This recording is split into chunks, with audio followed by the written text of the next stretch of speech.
when I say, hey, yeah. Hi, guys.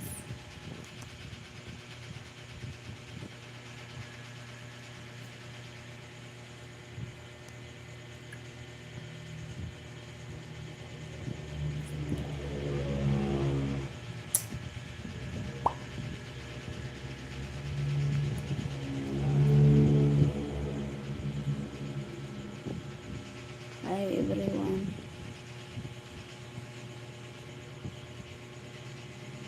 Hi, God. Good morning.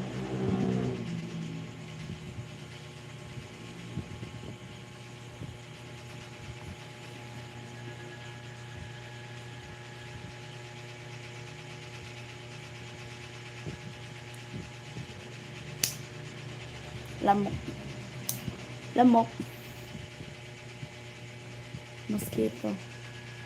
Mosquito killer.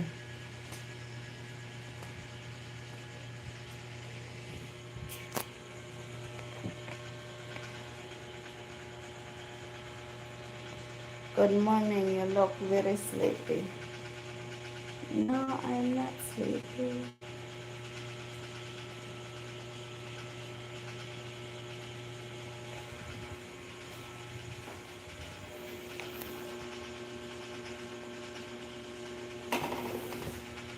Good evening. I'm not sleepy. I'm just a little tired, but not sleepy.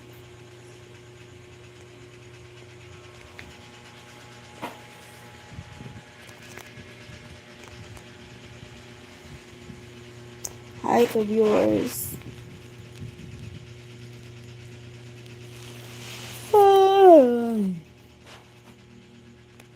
Ka. Hi everyone. Let's talk, guys. Let's talk about the how's your day going and how's my day going. I will answer your question and give me the super chat first.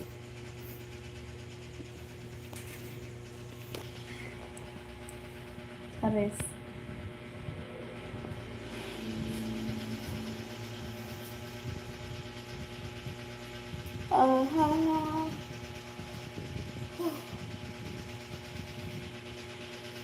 Quick live. I think I do live stream for only 1 hour.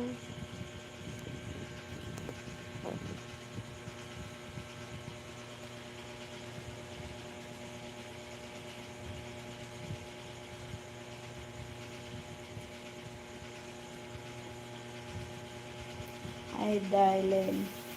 Dan Maripeste. Ha, ha, ha, ha. Mingaw na, mingaw. Mingaw ng YouTube. No, Filipina live stream. Toledo. Ah, ha, ha, ha, ha, ha.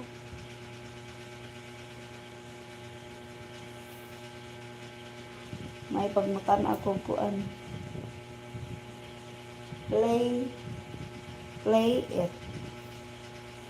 A short movie with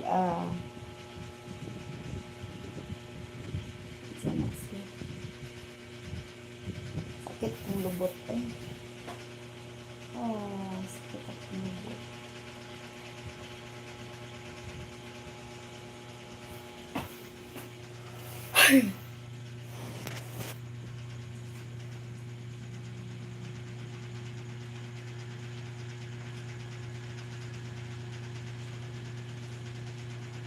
Akong lubot kay sakit.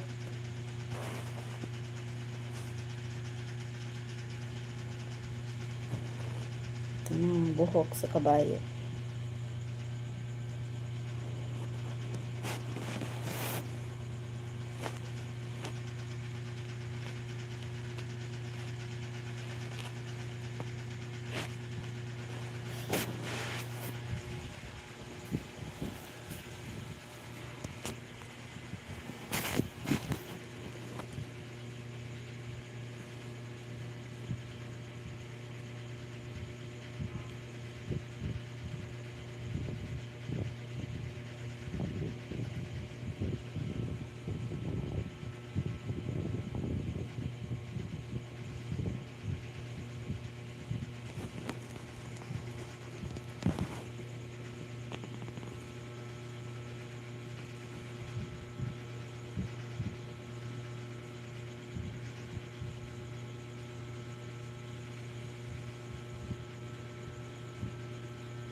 Lamia katog mag-live stream ay. Hi Shobet, good morning. Good evening Shobet. How are you?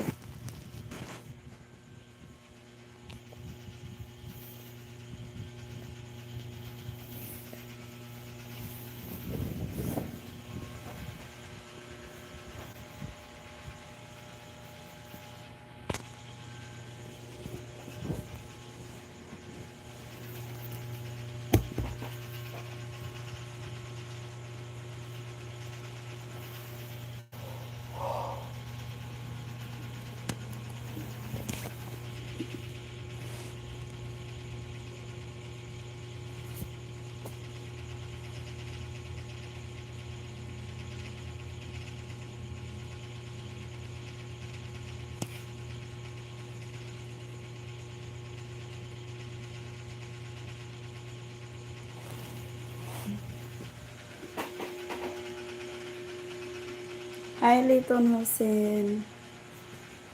Good morning. Good morning to you. How's your day?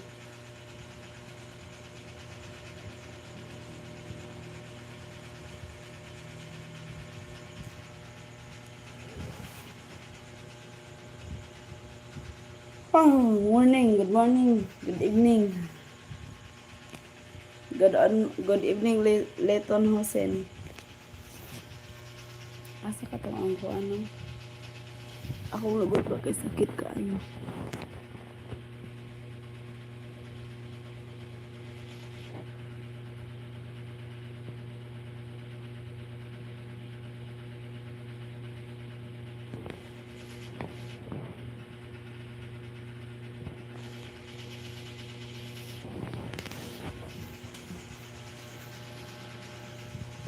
It's my life, I can't sleep, man, kuno.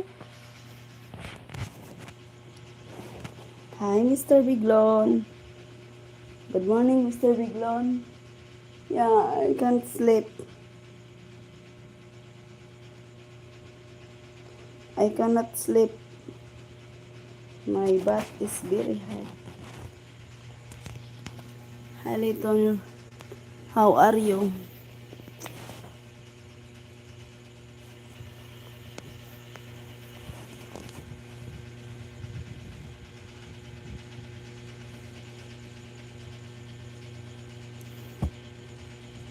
Hello, Insomnia Janice. Hi. Hi, Mr. Biglon. Good morning, Mr. Biglon. How was your day? I'm good even if I have insomnia.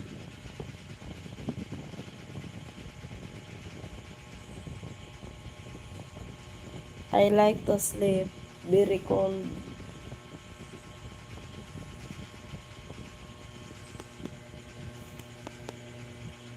Hi guys. And you decorated my night. Mm-hmm. Mm-hmm. Mm-hmm. Mm-hmm. Mm-hmm. Tagam. Bye-bye. I'm not a cow that produces the milk. I'm not a cow, you know. I'm a goat. I'm a monkey. I'm not a cow. I'm a monkey. What is the sounds of a monkey? Ow, ow, ow.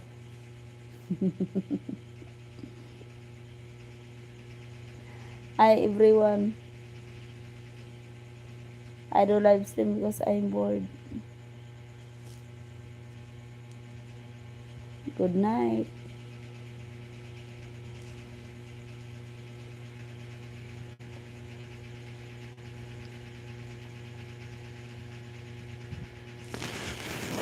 Ay, joke lang.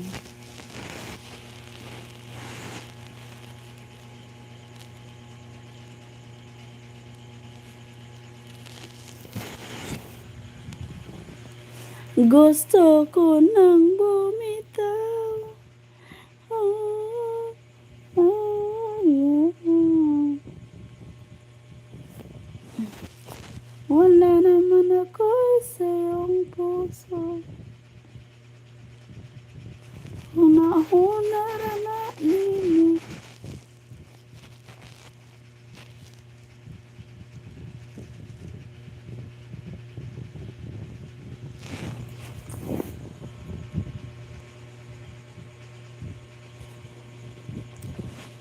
You know that I know that we know that you know. You know, we know, all know, and I know. Asa ka to kung kansa?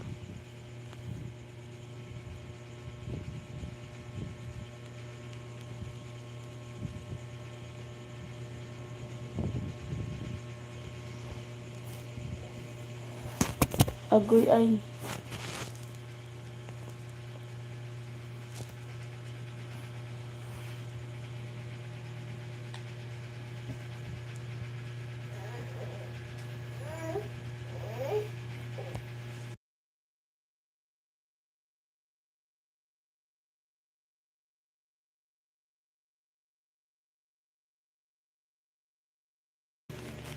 Bye guys. Bye everyone.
Kapag diabetic, madalas kang gutom. Booster now with a triple control system. Helps release glucose evenly and Hi slowly. everyone. It is the coldest, most isolated place on Earth, and the least understood. Buried beneath Antarctica's endless ice lie structures, fossils and clues Hi guys. that could rewrite what we know about Earth's history and challenge our understanding of the ancient world.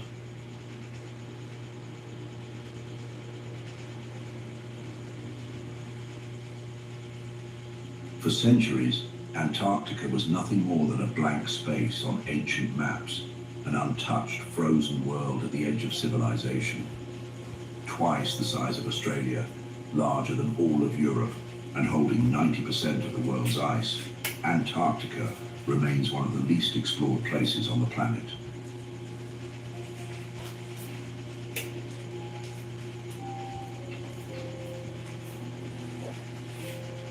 But as technology advanced and exploration deepened, something strange began to emerge. From ancient maps that show the continent without ice, to satellite images capturing shapes too symmetrical to be natural, Antarctica has become more than a land of snow and silence. Whispers of hidden research zones, forbidden discoveries, and unexplained sightings have only deepened the mystery.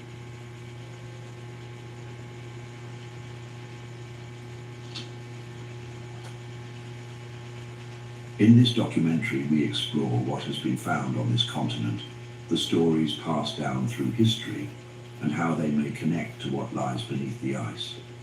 We'll examine the myths, the discoveries, and what makes it Earth's most mysterious and only forbidden continent.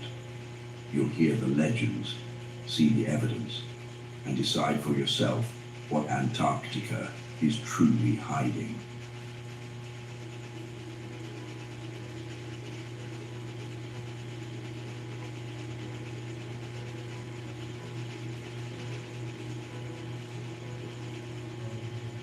In 2016, satellite images taken over the Ellsworth Mountains in Antarctica sparked a wave of curiosity. Hidden among the snow and ice, one peak in particular stood out, a mountain with 4 sharp faces and a pointed top. From above, it looked strikingly like the pyramids of Giza.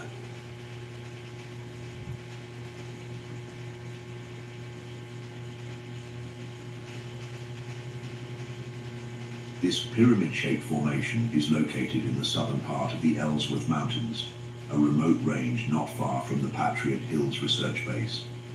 It stands around 4,150 feet tall and is clearly visible from aerial views. Geologists who have studied the region explain that what looks like a pyramid is most likely the result of natural processes.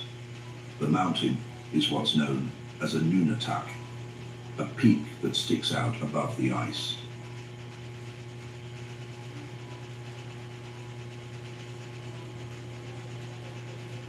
Over millions of years, strong winds, freezing temperatures, and cycles of thawing and refreezing have carved its faces into the sharp triangular shape we see today. This type of erosion, called freeze-thaw weathering, is common in cold regions, and it can create surprisingly regular shapes in stone. Similar pyramid-like peaks exist in places like the Swiss Alps, such as the famous Matterhorn. Still, the shape of the Antarctic pyramid is unusual. Most natural peaks with triangular sides have just 1 or 2 flat faces. This mountain appears to have 4, giving it a near-perfect geometric form.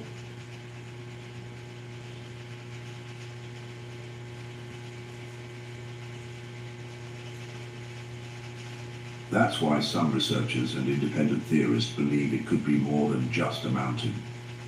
They suggest that the formation might have once been a human-made structure, possibly a pyramid, now buried under thick layers of ice. These ideas become even more interesting when compared to ancient pyramids in other parts of the world. The pyramids in Egypt, Mexico, and Peru all share similar designs: wide bases, sloping sides, and a strong alignment with cardinal directions.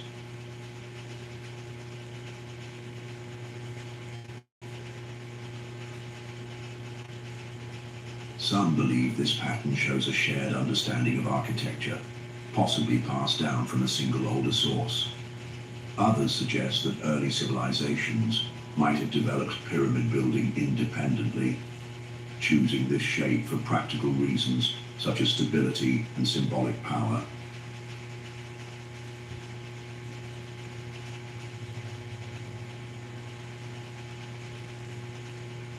A similar theory surrounds the Bosnian pyramids, where some believe large hills may be hiding the remains of stepped pyramids built in prehistoric times.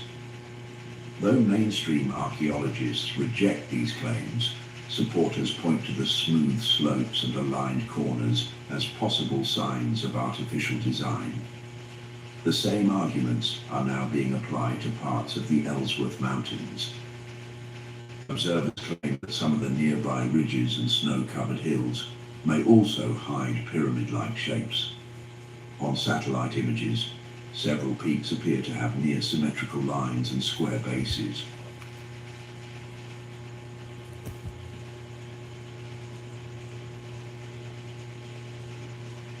What makes the Antarctic formation so mysterious for scientists is the difficulty of access. The continent is covered by a massive sheet of ice, more than a mile thick in some areas. Only a small portion of the land is visible from the surface. Harsh weather, remote location, and international regulations make large-scale exploration nearly impossible. That's why the full story behind these formations remains hidden. Sit up together! You lucky me chicken chili but see mommy!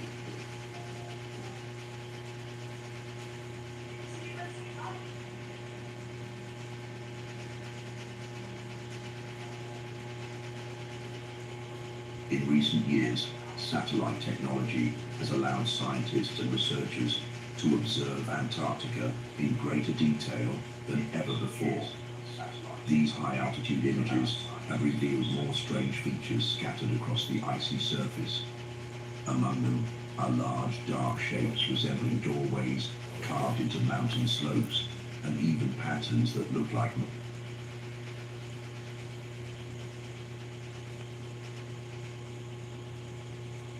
man-made stairs. These discoveries have puzzled many and sparked numerous discussions among researchers and theorists alike.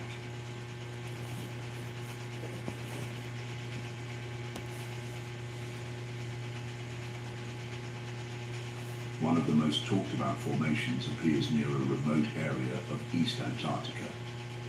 There, a large rectangular opening is clearly visible. It is positioned along a rock face, surrounded by thick layers of snow and ice. The shape of the opening is unusually clean and geometric, with sharp lines that make it appear different from the surrounding natural landscape. The structure stands out due to its symmetry, straight edges, and shadowed interior. Some have estimated that this doorway is several meters tall and wide, which is large enough to allow the entry of a full-sized aircraft.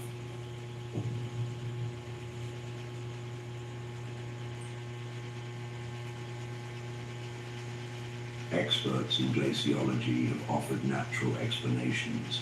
They believe that such openings could be formed by the gradual movement of ice around rock formations, combined with strong winds and temperature changes. Over time, melting and refreezing can create gaps in the ice. When the snow shifts, these gaps may take on geometric appearances. Other scientists suggest that the supposed doorway may simply be the top of a ridge, exposed as ice levels lowered due to melting.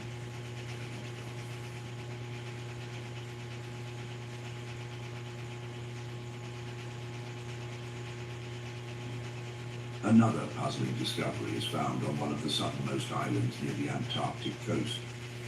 A wide cave entrance was recorded, positioned at the base of a snow-covered mountain.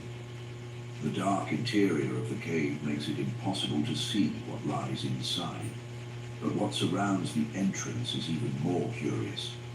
At the base of the slope, several dark horizontal lines are visible. They run parallel to each other, and rise gradually, creating the appearance of a staircase leading into the mountain.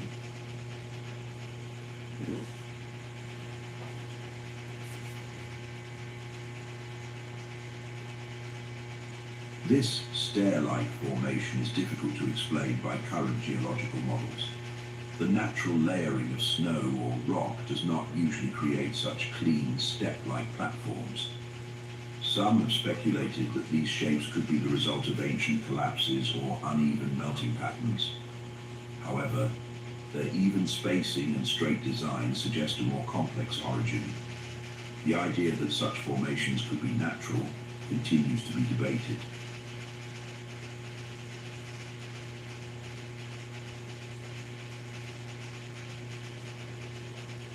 What adds to the mystery is how some of these features seem to change over time.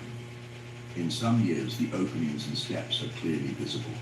In others, they seem to vanish beneath new layers of snow. Then, after strong winds or seasonal shifts, they reappear, sometimes with different shapes or added detail.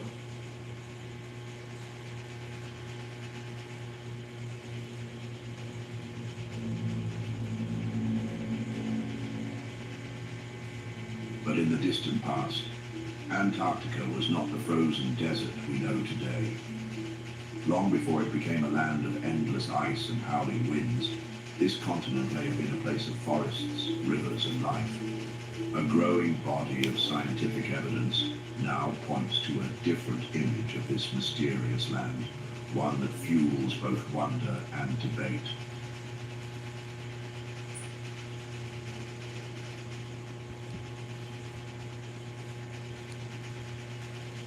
For more than a century, geologists and paleobotanists have uncovered fossilized remains of forests buried deep beneath Antarctica's icy crust. In the Byrd glacier region, just 500 kilometers from the South Pole, members of Robert Falcon Scott's 1912 expedition discovered leaves resembling those of beech trees. Initially dismissed as an error, later studies confirmed their authenticity.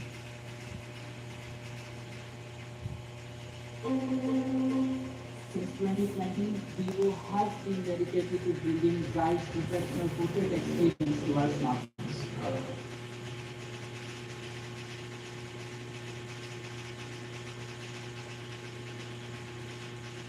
Further south, on Alexander Island and the Antarctic Peninsula, researchers found upright fossilized trees still rooted in the soil they once thrived in. Some of these trees, now stone, stood as tall as 7 meters. Around them lay layers of ancient pollen, leaves, and organic remains of a lush, temperate rainforest that existed 100 million years ago.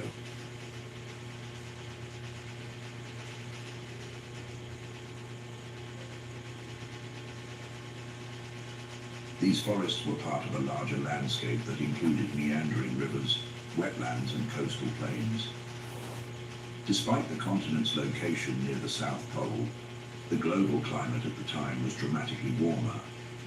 The fossilized flora suggests temperatures in the range of 13 to 21 degrees Celsius, with no long winters of freezing cold. These conditions made it possible for evergreen species, conifers, and ferns to dominate the landscape even during long months of polar darkness.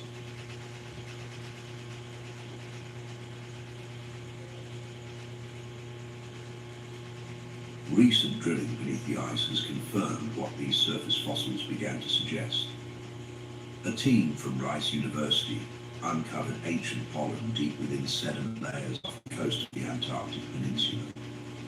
Their findings show that the area was covered in tundra as recently as 12 million years ago. Before that, a slow but steady process of glaciation had begun.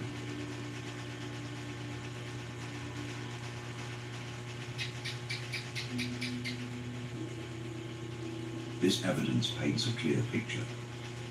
Antarctica's transformation into a frozen wasteland did not happen overnight. It was gradual, and some areas remained ice-free far longer than previously thought. This history leads to a compelling question. Could there have been enough time and enough favorable conditions for early human or pre-human civilizations to exist on this continent?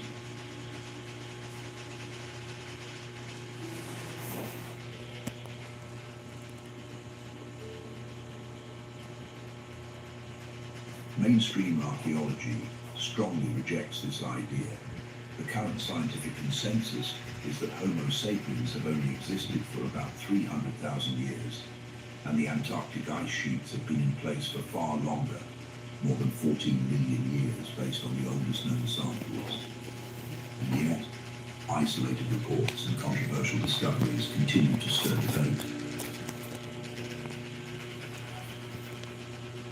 One of the most enduring symbols tied to the idea of ancient knowledge about Antarctica is the Piri Reis map. Created in 1513 by the Ottoman admiral and cartographer Piri Reis, this partial world map includes a detailed depiction of South America and a mysterious southern landmass. What makes the map extraordinary is that it appears to show the outline of a continent in the location of Antarctica, not with its present icy shape, but with a coastline resembling its actual landmass, as if seen without the ice.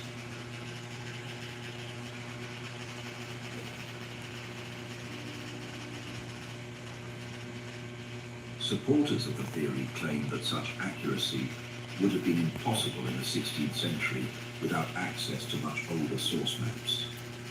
The Piri Reis map, according to this view, may have been compiled using documents from a lost civilization with advanced knowledge of geography and exploration. This idea was popularized by historian Charles Hapgood, who argued that a prehistoric seafaring culture mapped the world's coastlines, including a then ice-free Antarctica, thousands of years before modern history began.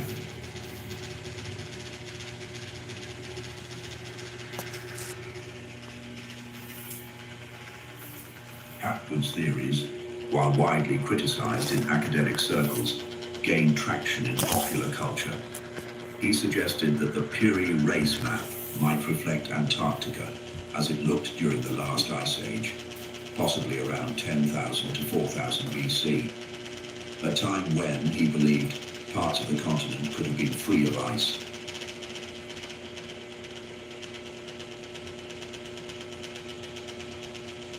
Mga bata karon, lisod og focus sa pagsigit, distracted sa games, cellphone. Lisod good mag-focus. Maong nga kay Choose Champion, the official chocolate drink of the NBA. Tama para.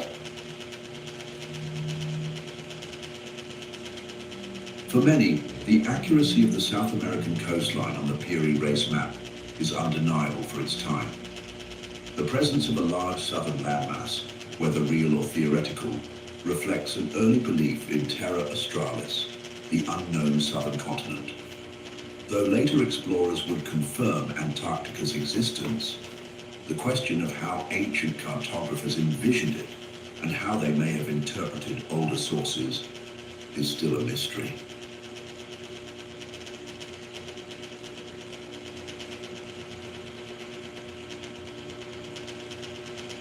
Adding to the intrigue, modern imaging technology has recently revealed vast ancient landscapes beneath Antarctica's thick ice cover. In East Antarctica, scientists use satellite data and ice-penetrating radar to map a region of buried valleys and ridges the size of Belgium.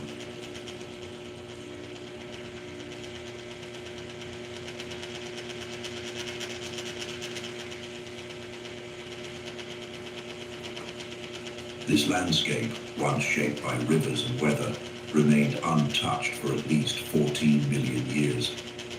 It resembles the terrain of northern Europe, with hills, plateaus, and interconnected waterways. Researchers suggest that this ancient landscape may have once supported vegetation and perhaps even wildlife during warmer periods of Earth's history.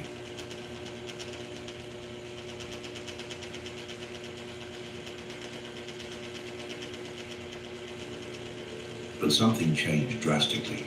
The transformation of Antarctica was not a local event. It was part of a global shift in the Earth's climate. a pattern that has repeated itself many times throughout geological history. Scientists have long known that the planet's climate is not fixed. It goes through warm periods called interglacials and cold periods known as ice ages.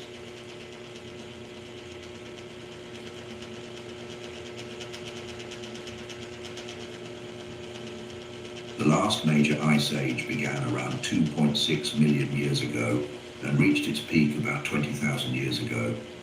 It ended roughly 12,000 years ago, marking the beginning of our current warm period. During these cycles, entire regions of the Earth can become unrecognizable. Land, once green, becomes covered in snow and ice. Oceans rise and fall, and species adapt, migrate, or disappear. Antarctica's transformation from a lush landscape to an ice-covered wasteland is one of the clearest examples of this natural cycle.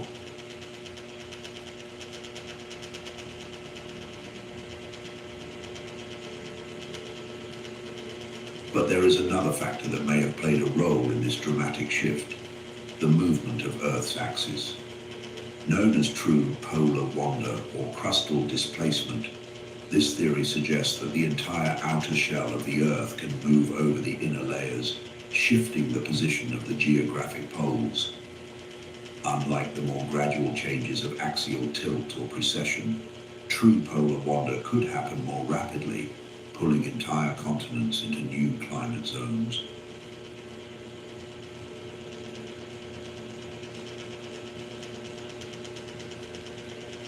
If such an event occurred in Earth's past, it could explain how Antarctica moved from a temperate zone to the South Pole. While this theory remains debated in scientific circles, there is evidence that the Earth's crust has indeed shifted in the past. Some studies of rock formations and ancient shorelines suggest that parts of the Earth's surface have relocated over time.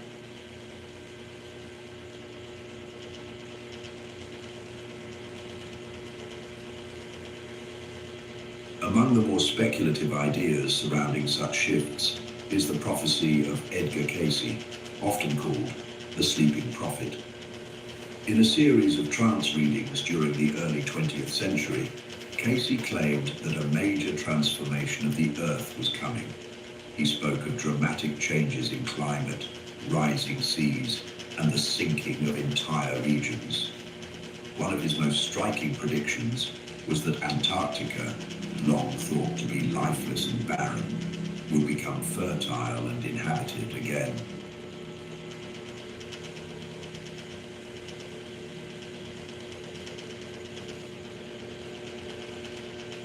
Cayce believed that changes in the Earth's axis would trigger massive flooding, revealing ancient lands and wiping away modern civilizations.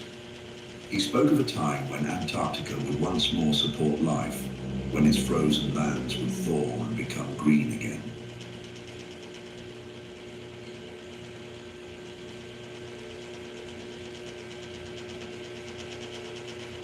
If Cayce's prediction was somehow rooted in ancient memory, it raises a haunting possibility that an earlier civilization may have once thrived on Antarctica, only to be destroyed when the climate shifted and the poles moved.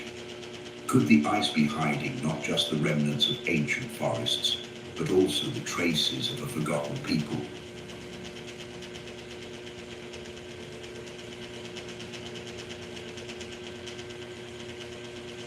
Laking pansikan mo ka salamat. Busog na, sarapin na spa. Term protection, the 31.75 pesos lang. Green Costa Rica.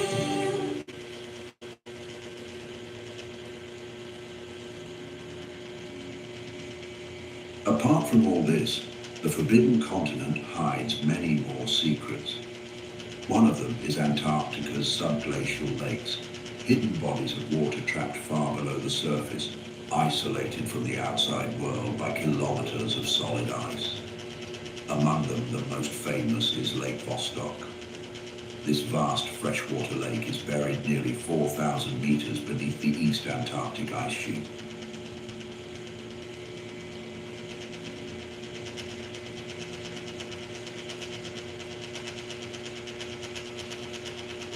Lake Vostok has been sealed off for possibly 15 to 25 million years. In this extreme and lightless world, scientists believe life may still exist. It's one of the most remote and mysterious environments ever studied on Earth.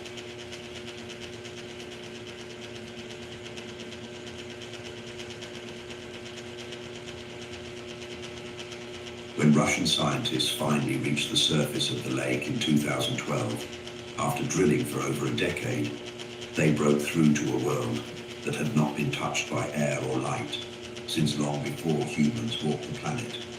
The water shot up through the borehole with pressure, mixing with the drilling fluids and ending the mission before any proper sample could be collected.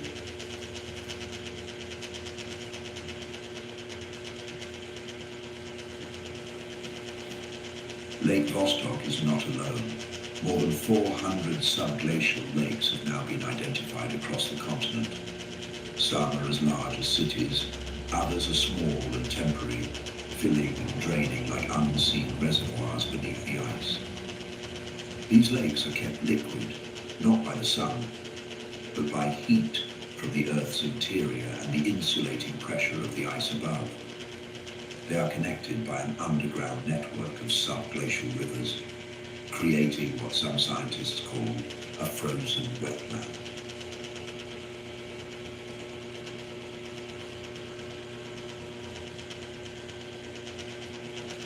In recent years, expeditions have reached a few of these lakes. Lake Mercer, located beneath the West Antarctic ice sheet, revealed something extraordinary. In complete darkness and under immense pressure, scientists discovered an ecosystem filled with bacterial life.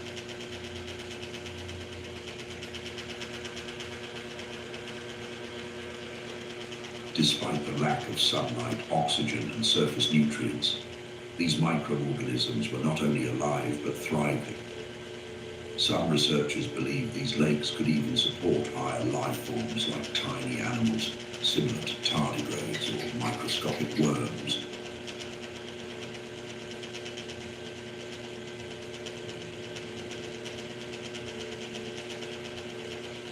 Even more astonishing was the discovery of Lake Enigma. This ice-covered lake has strange structures and rich microbial mats that look like carpets and tree-like formations on the lake bed.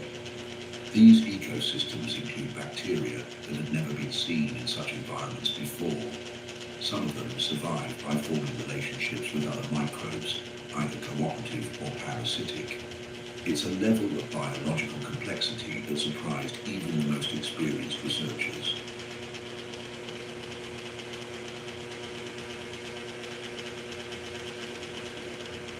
In other places, as ice shelves crack and collapse, scientists have been able to observe parts of the seafloor hidden for centuries.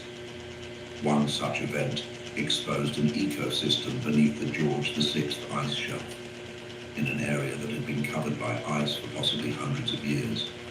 Researchers found large corals, giant sea spiders, fish, octopuses, and other animals thriving in complete darkness.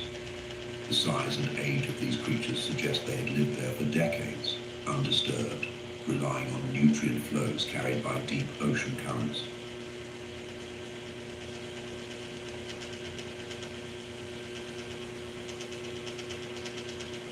In another instance, while drilling into the Filchner-Ronne ice shelf, a research team accidentally discovered a boulder on the seafloor covered in stationary animals like sponges and other unknown filter feeders.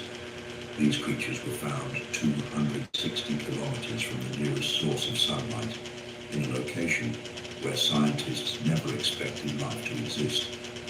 Somehow, they were feeding, growing, and surviving in conditions thought to be completely hostile to life. Their food must have traveled immense distances on slow ocean currents, yet it was enough to sustain them.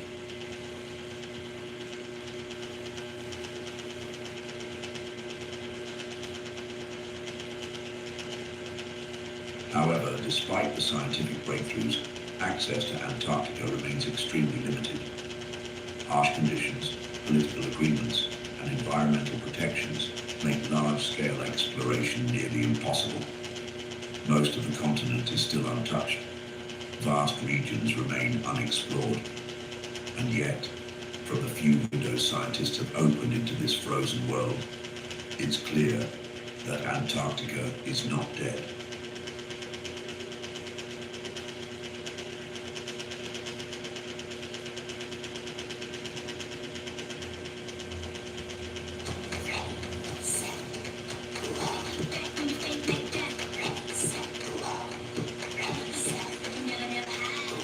With a new Rexona Vitamin Plus Bright, my scent card never declines. With scents inspired by world-class perfumes and underarm style with 70 times vitamin C. From gym to glam, stay fresh all day with bright and fragrant underarms. That glow, as I go. Ready, set, go. With Rexona Vitamin Plus Fresh right now. Available nationwide. From Pili Umama mo at bagong pipa fruit loop served kasama.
One of the things that no scientist expected to see in the white expanse of snow and ice is a bright red waterfall.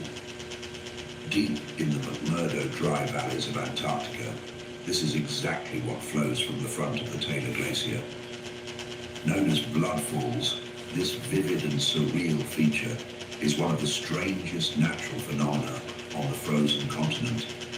Its color is so intense and unusual that for decades it stood as one of the most haunting and unexplained sights in Antarctica.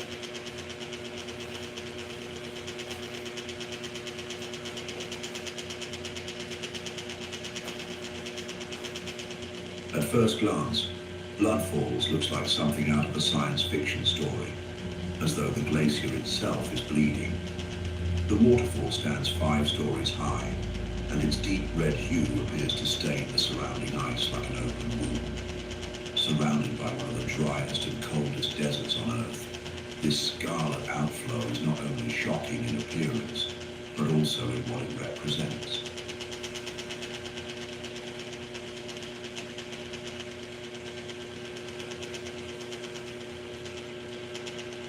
The scientific explanation behind blood falls is as fascinating as its appearance. More than 5 million years ago, long before glaciers overtook the valley, this area was submerged by the ocean. When the sea retreated, pockets of salty water were left behind and eventually sealed under layers of ice. Trapped beneath 400 meters of glacier, this ancient lake became cut off from the atmosphere, light, and oxygen.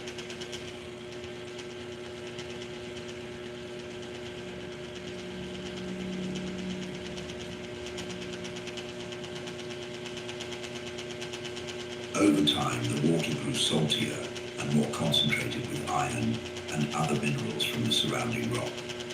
Today, pressure beneath the glacier pushes this iron-rich, highly saline water through a fissure in the ice. When it reaches the surface and is exposed to the oxygen in the air, the iron oxidizes in a process similar to rusting and turns a deep red. The result is the natural yet bizarre appearance of what looks like blood flowing from within the glacier.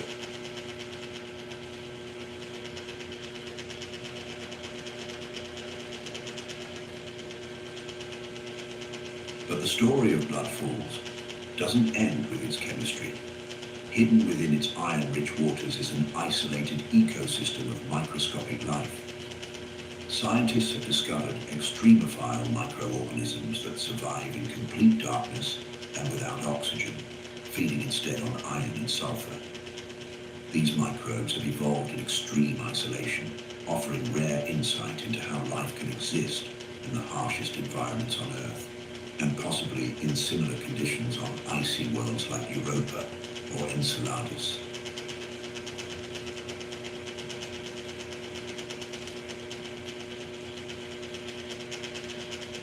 Yet, despite the scientific understanding, blood falls has remained a magnet for alternative theories. One of them suggests that blood falls may be a natural vent connected to a hidden underground structure, perhaps even a long-forgotten base buried beneath the ice. In this context, the red water is not just oxidized iron, but a byproduct of something deeper, perhaps artificial in nature. Others claim that the water is leaking from a biological experiment. According to them, an ancient or modern lab is hidden under the glacier, using iron and microbial life for unknown purposes.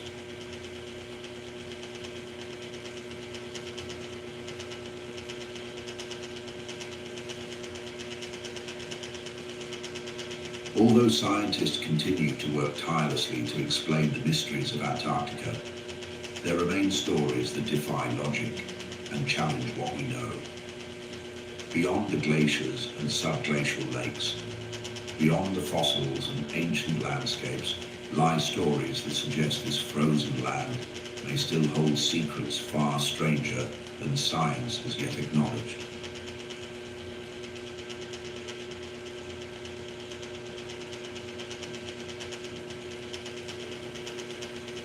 Among the most persistent legends is that of the Ningen, a creature that reportedly appears in the icy waters around Antarctica.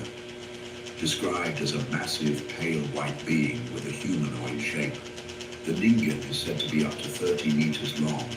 Witnesses from Japanese research vessels have claimed to see this strange figure rise silently from the water before disappearing again beneath the waves. Its face is often described as eerily human, with two small eyes and a wide, expressionless mouth.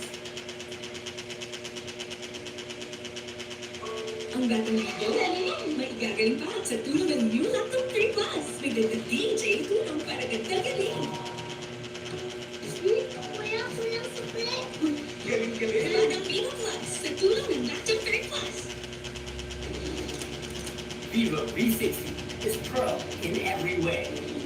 That's right. It's water resistant. Just play as you like.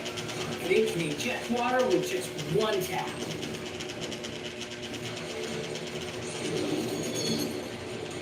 V60 is equipped with Vivo's exclusive Blue Book technology. Massive power, endless energy. With 90-watt flash charge, Vivo V60 will power up in a flash. Zero weight, zero waste. Vivo V60. Size portrait, so pro. Vivo.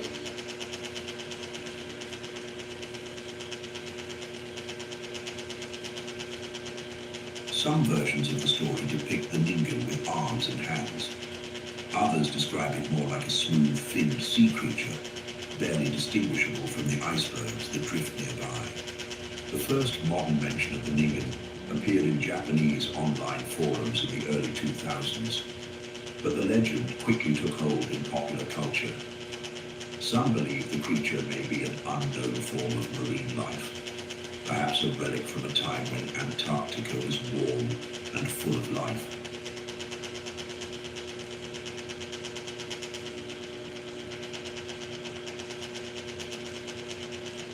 Others go further, suggesting it may be intelligent, even capable of walking on land. There are even those who speculate that governments know more about the Ningen than they admit, and that the creature's existence is deliberately kept secret due to its potential scientific or strategic significance.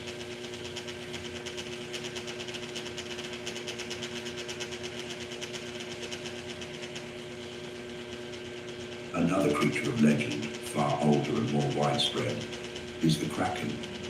Though most commonly associated with Norse mythology and the North Atlantic, the Southern Ocean has its own versions of this sea monster.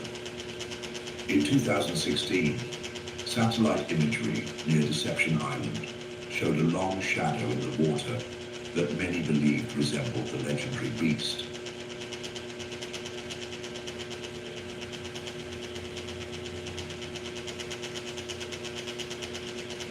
While scientists identified the object as a sea stack, a rock formation rising from the ocean, the resemblance was enough.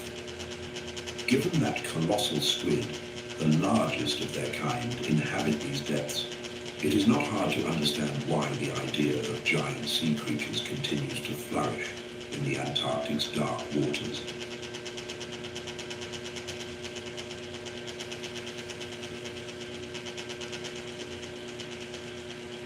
But not all tales from Antarctica are about monsters. Some are far more unsettling. Throughout the 20th century, there have been accounts from explorers and scientists of strange sensations, feelings of being watched, of unseen presences walking nearby in the snow. The continent's long winters of complete darkness and the extreme isolation of remote research stations create an atmosphere ripe for the paranormal.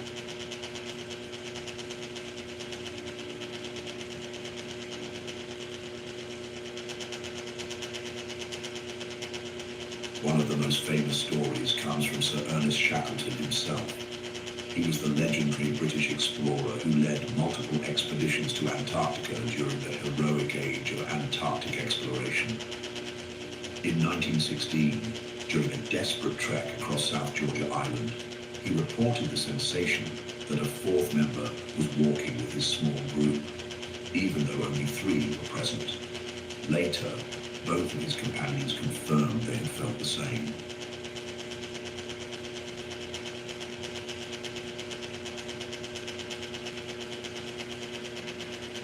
Other stories are darker. One of the most enduring tales dates back to the early 1840s. According to reports from the time, a British whaling ship named Hope was navigating near the South Shetland Islands when its crew spotted a vessel trapped in the ice. Upon approach, they discovered a schooner identified as the Jenny, frozen solid in the surrounding pack ice.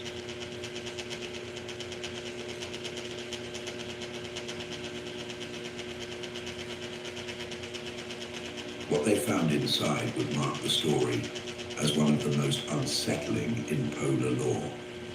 The crew of the Jenny was reportedly still on board, dead, but frozen in place, upright at their stations. According to entries in the ship's logbook, the final message had been written by the captain himself.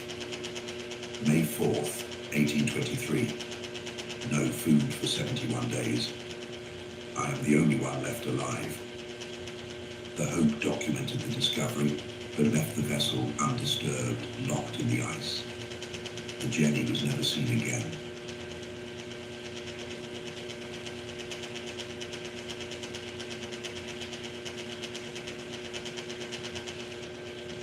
Another frequently recounted account comes from one of the driest places on Earth, the McMurdo Dry Valleys. Scattered across this cold desert are a number of abandoned huts and outposts left behind by early expeditions. Over the decades, personnel stationed nearby have occasionally reported hearing unexplained noises, footsteps in the snow, doors creaking open, and voices carried by the wind. According to some accounts, researchers who entered one such hut claimed to feel a strange presence, as if being watched. Others reported tools going missing, only to reappear later in the exact spot they were last seen.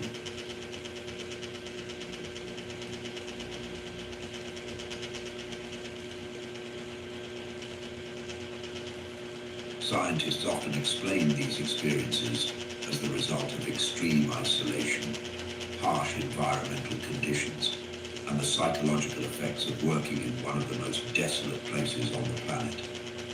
Prolonged exposure to silence, cold, and endless daylight or darkness can affect the human mind, leading to auditory illusions and feelings of unease. Still, not everyone accepts this explanation. For them, the fact that the eerie and unexplained blood falls is located in this very same region feels like too much of a coincidence.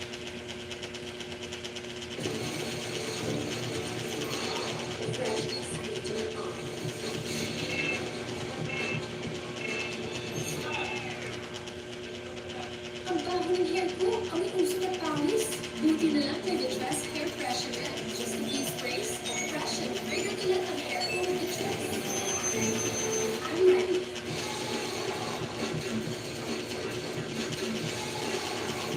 Insta-fresh with adjust hair freshener.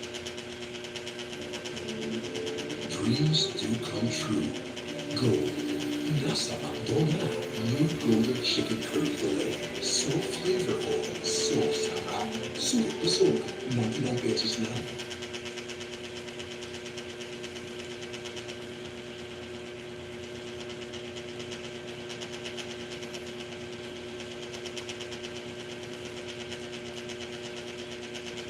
Interest in Antarctica and its secrets has not been recent. Long before modern satellites and international treaties, the frozen continent captured the attention of explorers, scientists, and even the most controversial regimes of the 20th century. Among them was Nazi Germany.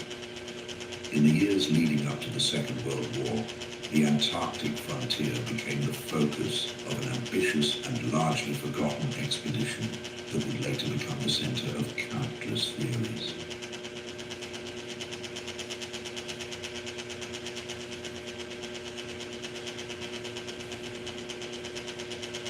In 1938, Adolf Hitler authorized a secret Antarctic mission.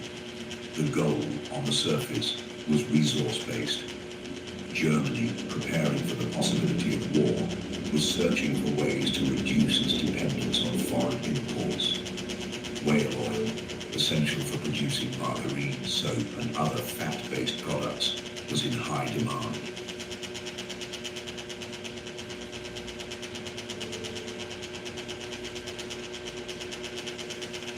Until then, Germany relied heavily on Norwegian exports. But Hitler's war plan needed self-sufficiency, and for that, the Southern Ocean offered potential.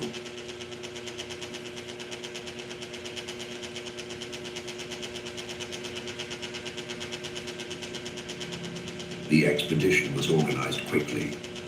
On December 17, 1938, the vessel MS Schwabenland left the port of Hamburg. On board were 82 men, a mix of scientists, naval officers, technicians, and one Nazi party representative. Their destination was a vast, unclaimed territory in Queen Maud Land, located between British and Norwegian sectors. Over the following weeks, the ship reached Antarctica's icy coastline and launched its two Dornier Wall seaplanes into the skies.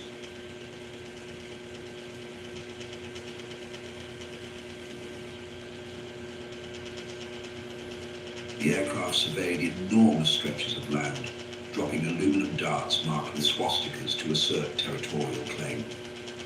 The Germans called this new territory Neuschwabenland, New Swabia, naming it after the ship itself.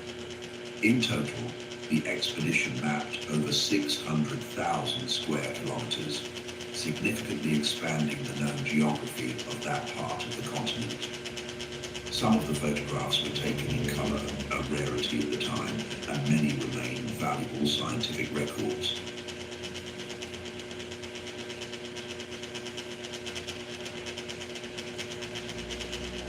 Officially, the mission ended in February 1939, just months before the outbreak of war. The Schwabenland returned to Hamburg, carrying thousands of aerial photographs and geological observations. Much of the collected data, however, was either lost in the chaos of the war or remained unpublished for decades. Some documents surfaced only in the late 1950s. The rest, according to some researchers, may have been deliberately hidden.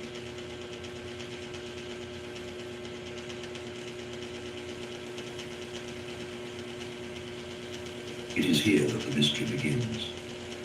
For years, the 1938-39 expedition was remembered as a short scientific mission with limited geopolitical consequences. But after the war, whispers began to grow. Questions were raised about what the Nazis truly hoped to find or build in Antarctica. In the shadow of global conflict and in the wake of the Holocaust, a new narrative began to emerge.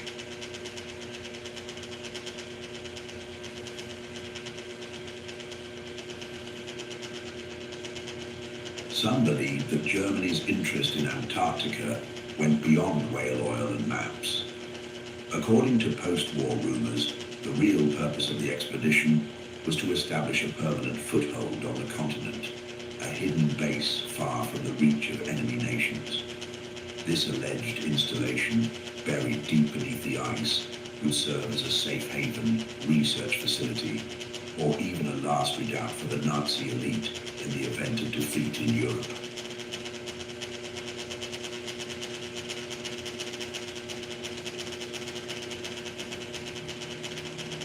The idea of secret Nazi bases beneath Antarctica may sound improbable, yet a few events fed these suspicions. In July 1945, just 2 months after Germany's surrender, the German submarine U-530 appeared unexpectedly at the Argentine naval base of Mar del Plata. The next month, another submarine, U-977, arrived under similar mysterious circumstances. Uric soda vitamin plus right with scent inspired by world-class perfumes with 70 times vitamin C available nationwide. Gising, commute, work, Sila! Your foods? Gising, commute, work, Sila! your foods? Work, gising, Sila!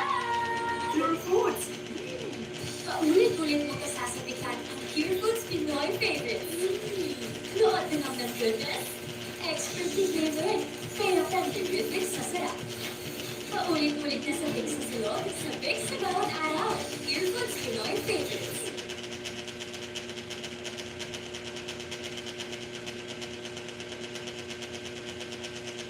The commanders gave no satisfactory explanation for their long journeys or what they had been doing in the South Atlantic. Some believed they had delivered high-ranking Nazis or valuable cargo to a hidden outpost before surrendering.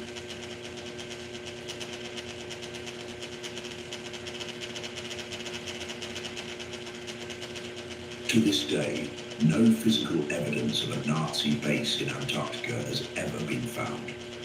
No tunnels, no abandoned structures, no hidden chambers carved into the bedrock. But parts of Neuschwabenland, especially the Schermacher oasis, first spotted by the Germans, remain active scientific zones. The region now hosts international research stations, including those of Russia and India.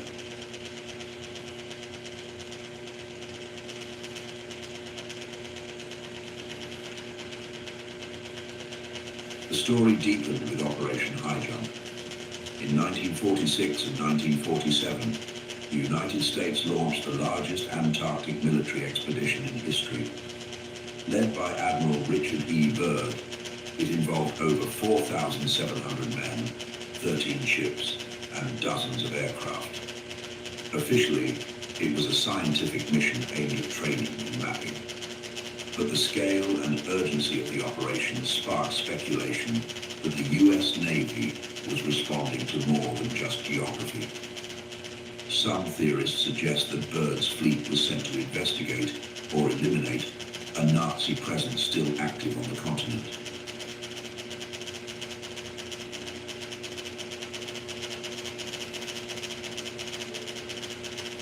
From the outset, Operation Highjump was unlike any Antarctic expedition before it. Organized in a time of uneasy peace, just months after the end of World War II, it was both ambitious and unprecedented. The force was divided into 3 naval groups: Eastern, Western, and Central, each with its own aircraft and icebreaker support. Their goal was to map as much of the continent as possible using aerial photography and to test military equipment under polar conditions.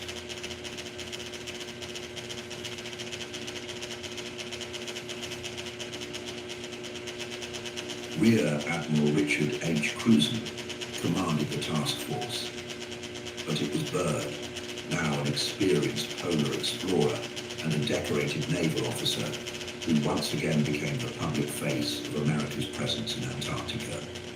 The operation established a base known as Little America 4 and conducted extensive aerial surveys. By the end of the expedition, more than 1.5 million square miles of Antarctica had been photographed, and thousands of images had been collected.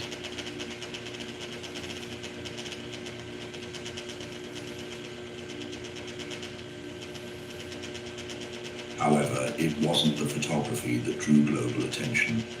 It was what happened behind the scenes, and what Byrd may have encountered. According to the official record, Operation Highjump lasted from December 1946 to March 1947. But the mission was cut short, ending weeks earlier than scheduled.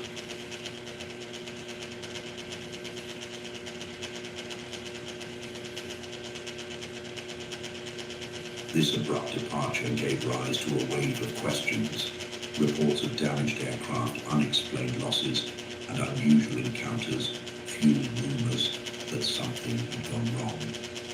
Or perhaps something had been found.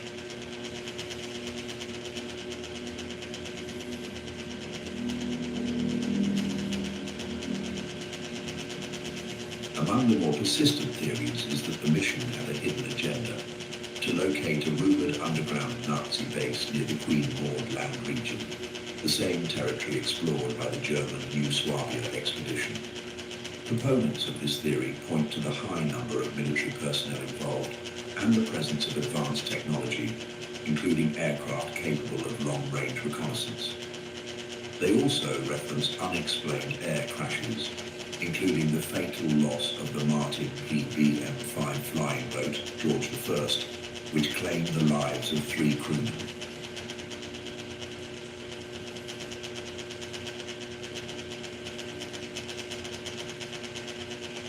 In the years following Operation Highjump, rumors began to circulate that Byrd had encountered something extraordinary during one of his reconnaissance flights. According to certain accounts, his aircraft entered an area that should not have existed, a temperate zone amid the ice, a landscape of green valleys and warm air.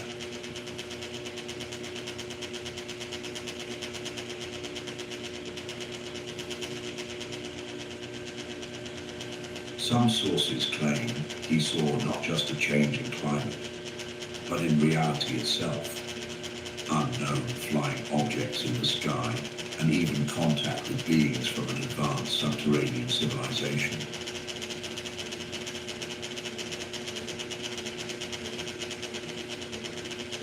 These accounts were not part of any official report, but in the 1960s a document began to circulate. allegedly a secret diary kept by Admiral Byrd during the expedition. In it, Byrd describes an encounter with an aircraft unlike any he had seen before. His instruments fail. His radio is taken over. He is guided to a landing strip in a hidden valley. There, he claims, he is welcomed by tall beings with luminous eyes and advanced knowledge. They take him to a city beneath the Earth's surface, a place they call Agartha.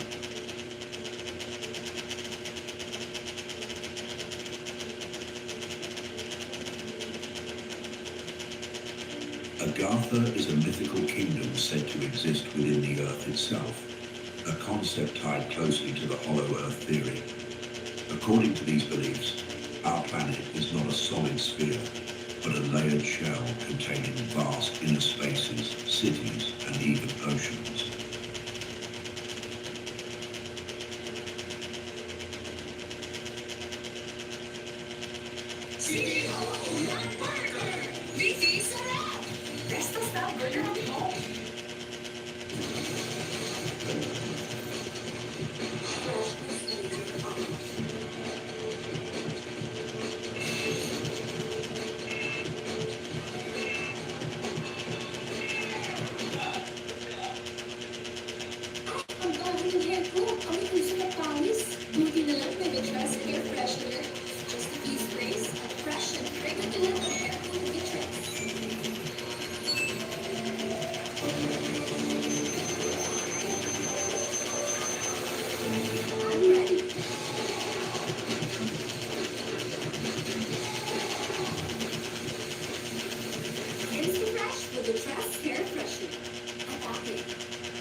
Agartha, the largest of these subterranean realms, is described as a civilization more ancient and advanced than our own. The people of Agartha, sometimes called the Old Ones, are said to possess technology far beyond what is known on the surface, including vehicles that can fly without fuel and the ability to manipulate natural forces.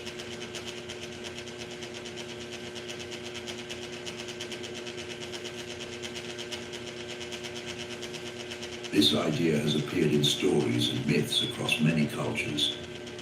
From Shambhala in Tibetan tradition to the underworld cities of the Mayans and Celts, there is a recurring motif of hidden civilizations beneath the earth. In the case of Agartha, the story gained traction in the 19th century, with French and German occult writers spreading the tale of a lost inner world. But it was the supposed connection with Admiral Byrd that brought it into the modern age and the realm of Antarctica.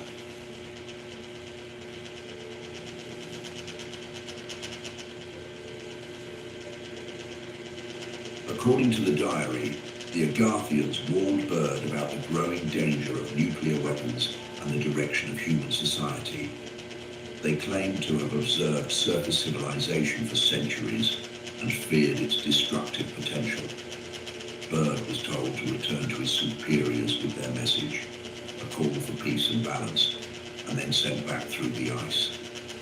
And yet, this document has never been confirmed as authentic, even though many believe in it.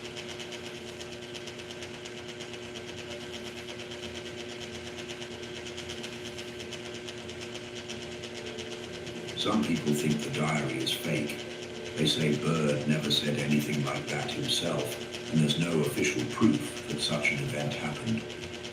Still, the story lived on, helped by the secrecy around parts of Operation Highjump, and some things Byrd said in interviews.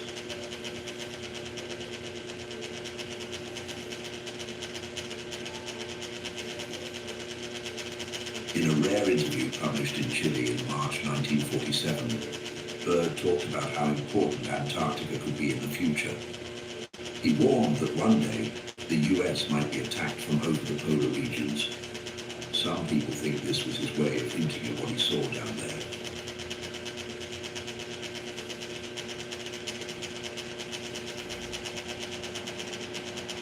As the Cold War grew stronger, the US sent more missions to Antarctica. Operation Windmill came in 1947 and 1948. Then came Operation Deep Freeze during the International Geophysical Year in 1957 and 1958. Byrd was still involved, but his health was getting worse. He died in 1957, just a few months after his last trip to Antarctica.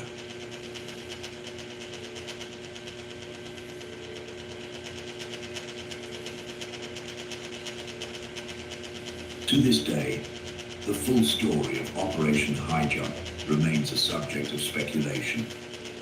The mission accomplished significant scientific objectives and expanded the mapped regions of Antarctica. But its military scale and rapid conclusion have kept theorists questioning. Was it truly just a training exercise? Or did the US Navy uncover something it could not explain or could not control?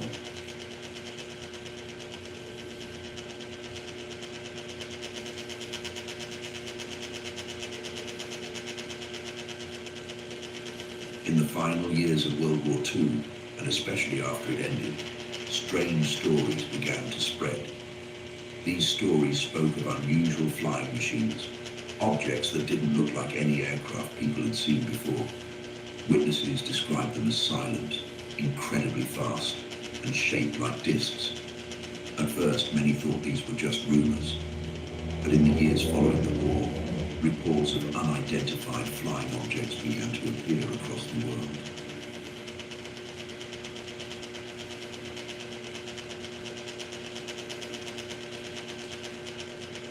This growing mystery led some researchers to connect two powerful ideas: the rise of UFO sightings and the secret technology of Nazi Germany. During the war, German scientists were working on highly advanced weapons, jet aircraft, long-range rockets, and experimental propulsion systems. At the same time, parts of the Nazi leadership were deeply interested in the occult, ancient myths, and hidden powers.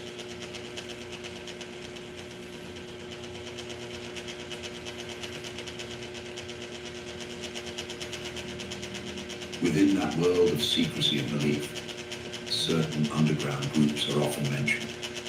One of the most famous is the Thule Society, which focused on Aryan mythology and the idea of a hidden inner earth. Alongside it, another group began to appear in these stories, the Real Society. This group was said to believe in a mysterious force called Vril, an energy source that could power machines and enhance the mind. According to these stories, members of the Vril Society practiced meditation and rituals to contact non-human intelligences, possibly beings from other planets, or even from within the Earth itself.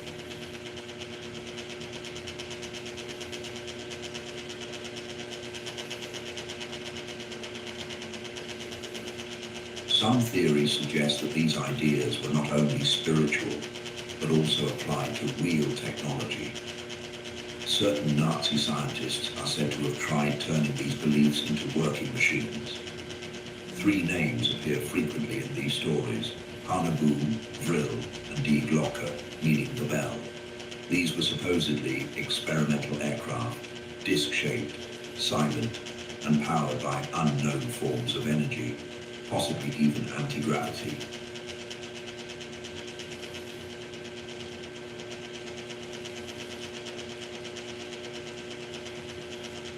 Of all these, Die Glocke is the most well-known. It was Pure foods, satisfy naturally. Safe, de calidad. So good, so pure foods. So good. That's Serena.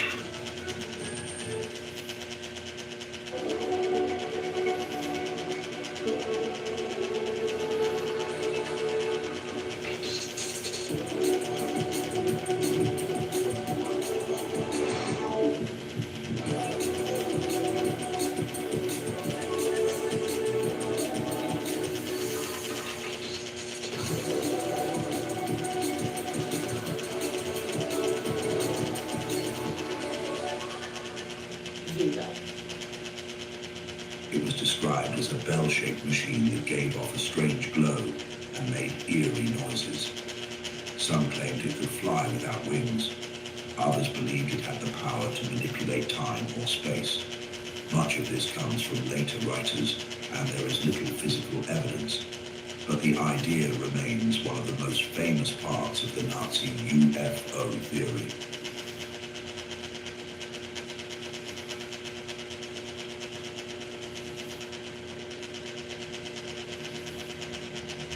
After the war, these stories only grew stronger. In 1947, just 2 years after Germany's defeat, the world saw the first major wave of UFO sightings, beginning with the famous events in the United States. Some researchers began to wonder if these objects were from space or advanced machines made by German scientists.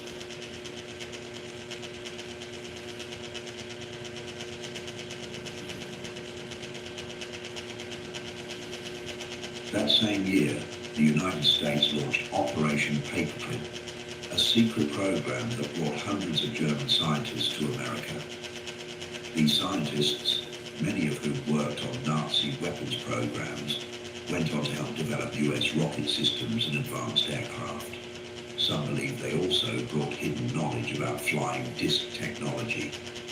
A few even think that some of the UFO sightings were test flights of secret machines built from Nazi designs.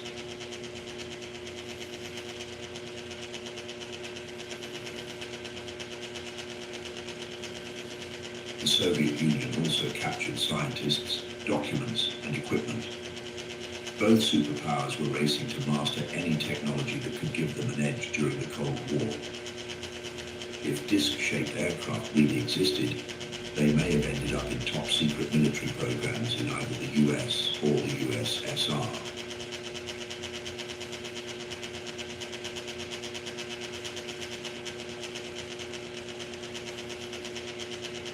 But one part of the theory goes even deeper.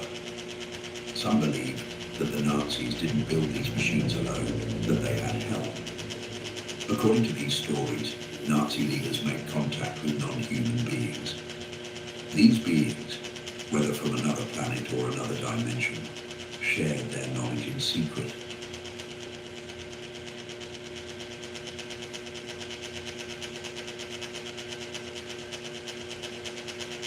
The connection was said to happen through meetings, through dreams, or by mental communication. According to some, after the war, top Nazi scientists and leaders escaped to their hidden bases in Antarctica, continuing their work in secret.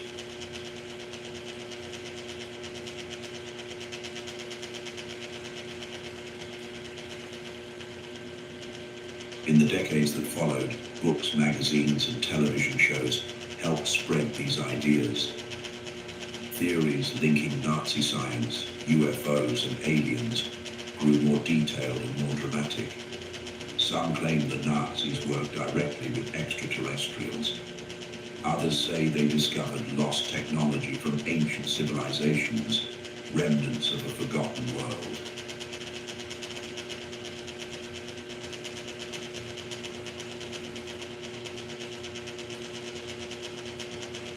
Historians agree that Nazi Germany was far ahead of its time in many areas of weapons development. Jet fighters, advanced rockets, and unusual aircraft were real. But when it comes to flying discs, anti-gravity machines, or alien contact, there is no solid evidence. Most of the documents that describe these things are missing, unverified, or never existed in the first place.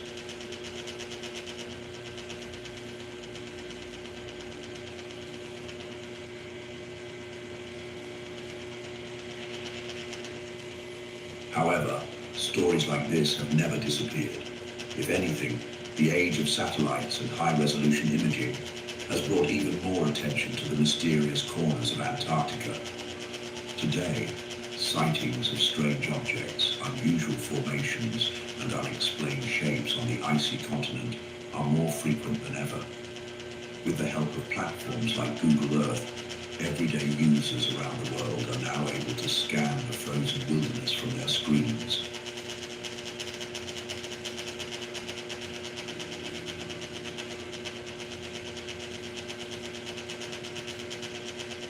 Want the power of 5 serum benefits in one? Olay Super Serum. Burn. Smooth and slides. Evens tone. Broken spots. Hydrate. Clinically proven for better results. Olay Super Serum. Power of 5 serum benefits in one.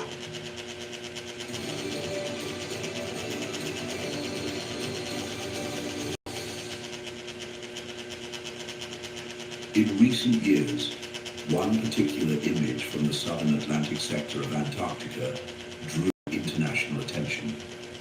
It appeared to show a long, straight trail marked in the ice, ending in a massive, dark object resting at an angle. The image quickly spread online, with many calling it the crash site of a large, unidentified flying object.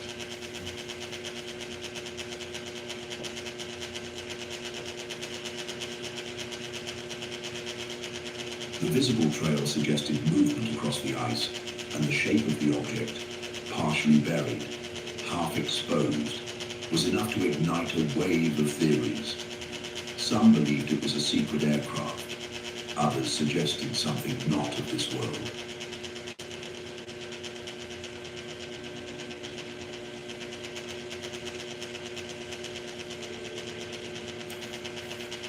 Another satellite photo showed a strange oval structure half covered in snow, standing out against the smooth white surface. Its rounded shape and symmetrical design made it seem artificial. Some online sleuths claimed it looked like a large disc, possibly even a buried craft, slowly being uncovered by melting ice. Others noted its smooth, curved edges and proposed that it might not be a machine, but part of a larger hidden structure.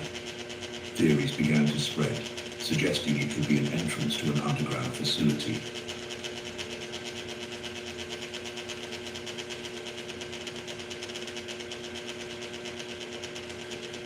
But not all sightings appeared technological in nature. One of the most widely discussed satellite discoveries resembled a massive face staring up from the snow. Deep in the southeastern region of Antarctica, people spotted what looked like the frozen features of a large head, with eyes, a nose and a mouth, all carved into the white surface. The image was quickly labeled an alien face by those who saw it, while others compared it to mythical beings or ancient statues. The idea that something or someone had left their mark in the ice began circulating rapidly. For some, it was another sign that Antarctica held the remnants of a lost past. For others, it was a modern sign of watchers still present beneath the ice.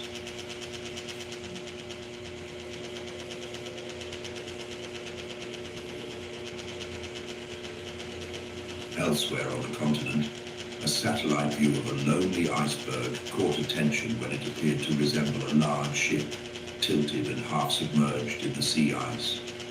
From a certain angle, it looked eerily like a cruise liner made of ice, complete with what looked like windows, a deck, and even funnels.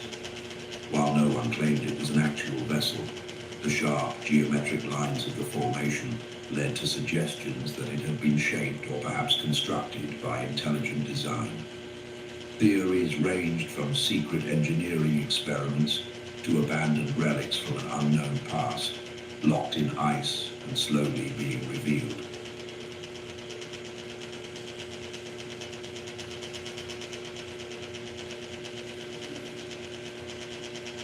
Other photos and on-the-ground reports described perfectly preserved seal bodies found miles away from the ocean, high in the mountains.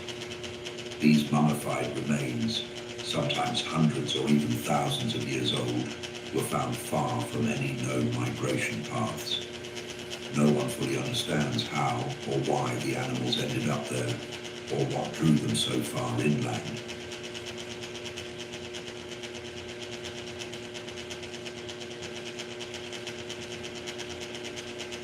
Some believe they were chasing glimmers of light on distant glaciers, mistaking them for water.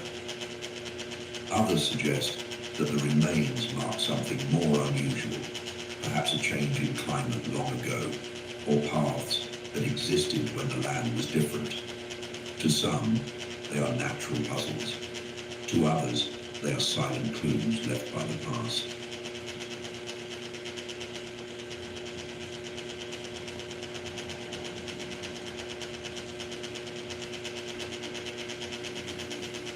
Scientists around the world continue to offer logical explanations for many of the strange stories tied to Antarctica. They emphasize science, weather conditions, and geology. But for many others, the explanations are not convincing. The fact that Antarctica remains one of the most restricted and heavily controlled places on Earth is, for them, proof enough that someone is hiding the truth. The roots of this suspicion lead back to one key event: the signing of the Antarctic Treaty.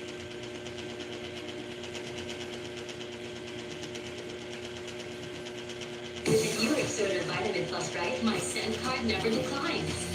Available nationwide. Chicken McDonald, much malaki, much crispier, much juicier, much masarap. Kailangan, suminusugat na yung kailangan.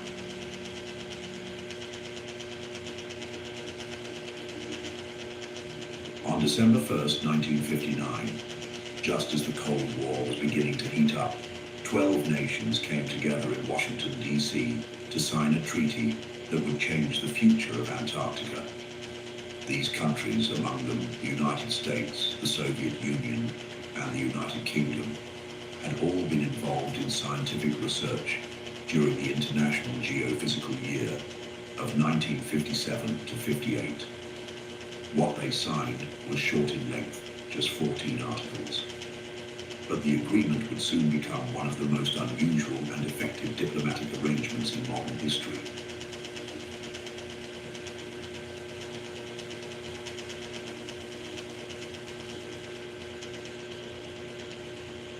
The Antarctic Treaty officially came into force on June 23, 1961.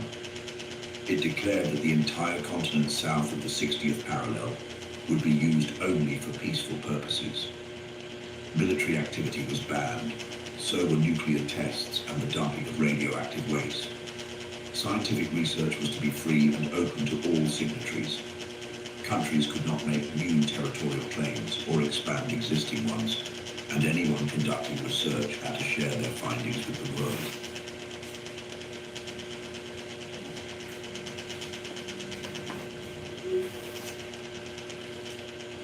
At first glance, it all seemed like a noble effort, a way to preserve a unique environment for science and peace. Over the years, more countries signed on. Today, over 50 nations are part of the agreement. But it is exactly this sudden cooperation, at a time when many of these countries were otherwise in deep conflict, that has led some to question the true purpose of the treaty.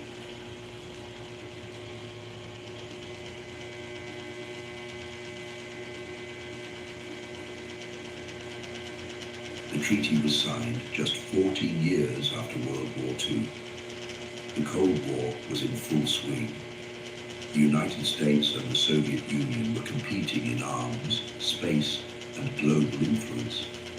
Yet, in the midst of this intense rivalry, these same countries somehow agreed to completely demilitarize the largest unexplored landmass on Earth. For some, that timing feels too convenient, and for theorists, it raises one central question. What exactly was happening in Antarctica that was so important?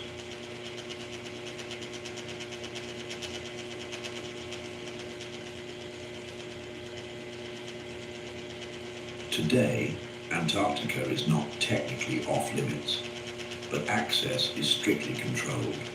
Only a small number of scientists are allowed to live and work there, and even they need special approval, training, and equipment. Tourists can visit, but only in specific coastal areas and under close supervision. The vast interior, covering millions of square kilometers, remains almost completely inaccessible.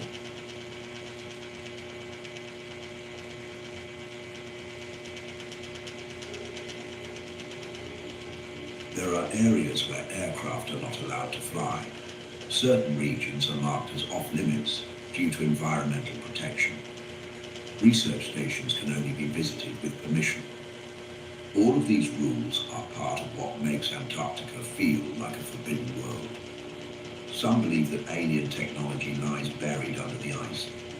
Others think Antarctica was once home to a lost civilization, perhaps connected to Atlantis or other ancient myths.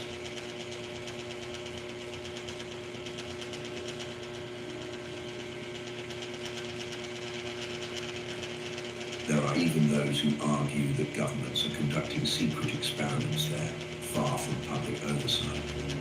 The secrecy, the surveillance, the restrictions, all of it in their view, point to the truth being kept from us.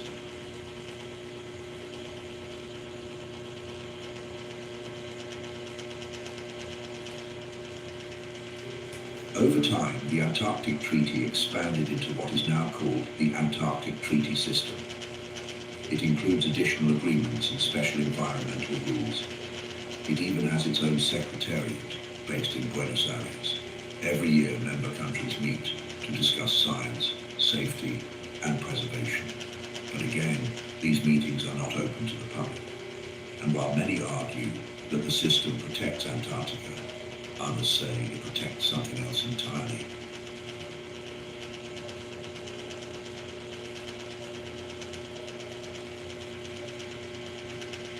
Ang hanap mo Korean, nasa laking jampong. Masarap ang Korean sarap.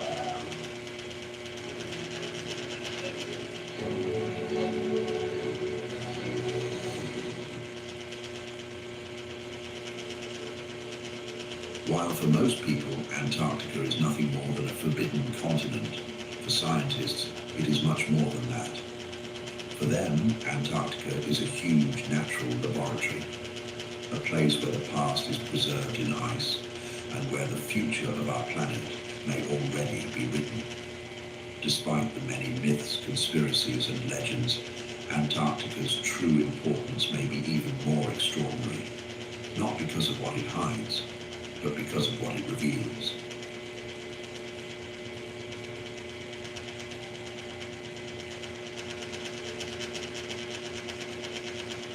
For decades, scientific missions to Antarctica have given us a clearer understanding of the world we live in.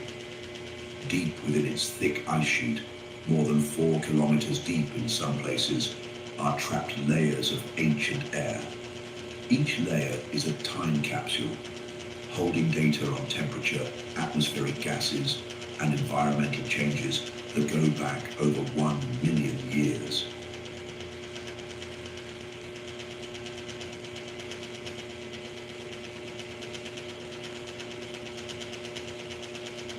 By drilling into the ice, researchers can study Earth's climate history and compare it to today's rapidly warming world. The discovery of the ozone hole above Antarctica in 1985 was just one example of how Antarctic science can uncover invisible but global threats.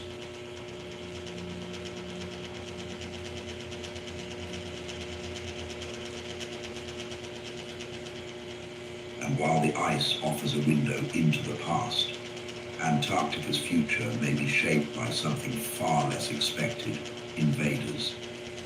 These invaders are real, and they are alive. Scientists now warn of an increase in non-native species reaching Antarctica, carried by ships, aircraft, food supplies, and even people's shoes. A single housefly that sneaks aboard a research vessel or a seed stuck to a jacket can become a serious biosecurity threat.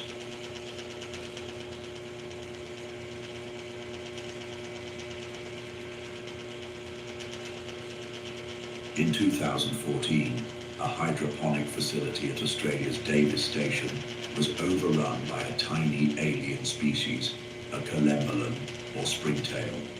These invertebrates had never been seen in that part of the continent. They multiplied quickly in the warm, moist environment and were discovered floating across the water surface. Scientists responded immediately. The entire facility was shut down, sterilized, and eventually removed from the site. It was treated like a viral outbreak. In this fragile ecosystem, Even the smallest intruder can cause unpredictable damage.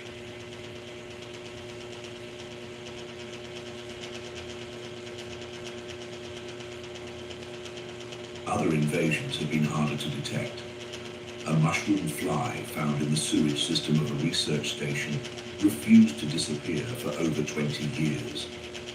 Marine species, such as mussels from distant parts of the world, have also been found along the Antarctic Peninsula, likely transported by the hulls of tourist ships or research vessels.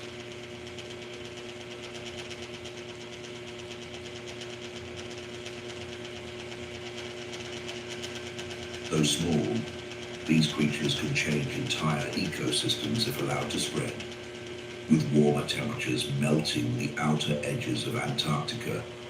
Many areas once protected by ice may soon become accessible to humans and to pests.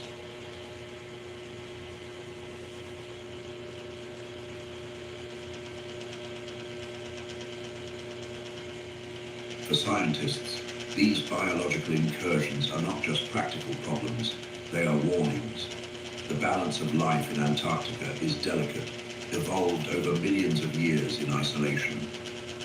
And now, that isolation is breaking down. Researchers are racing against time to document native species before they are pushed out by newcomers. Antarctica may be the last place on Earth untouched by industrial development, but that protection is no longer guaranteed.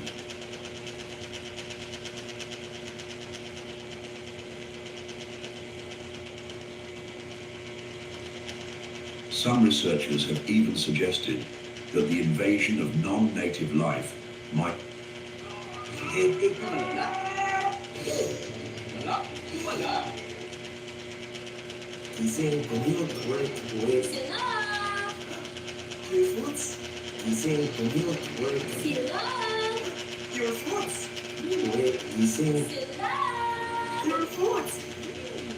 Ulit-ulit mo kasasabihan ang Pure Foods Pinoy favorites.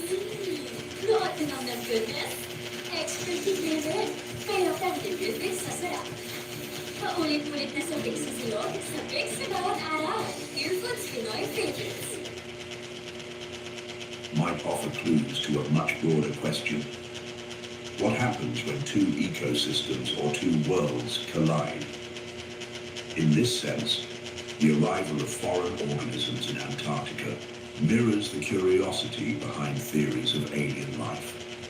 When scientists speak of alien species, they do not mean beings from other planets, but the concept is not far off. These organisms are unknown, arriving from outside, changing the environment in unpredictable ways.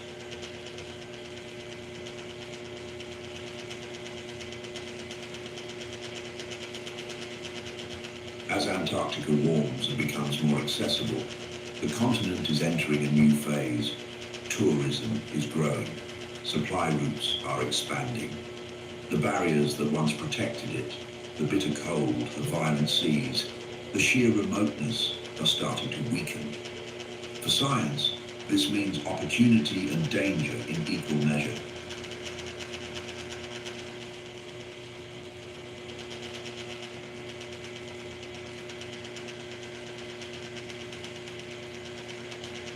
Another big question scientists are trying to answer on this hidden continent might be the most important one for the whole planet. Over the past century, average global temperatures have risen at an alarming rate, but few places have felt this change as deeply as Antarctica.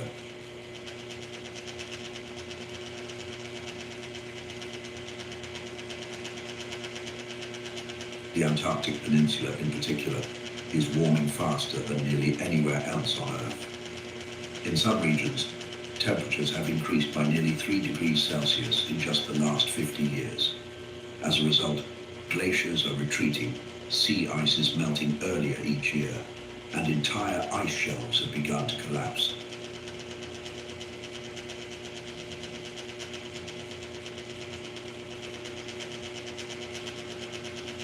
These changes are not just local, they are global. Antarctica holds about 90% of the world's fresh water in its thick ice sheets. If this ice melts, sea levels around the world will rise. The complete melting of the West Antarctic ice sheet alone could raise global sea levels by more than 3 meters. While a full collapse might take centuries, the process may have already started. And as the ice recedes, scientists are starting to ask a question that once seemed unthinkable. Will Antarctica become green again?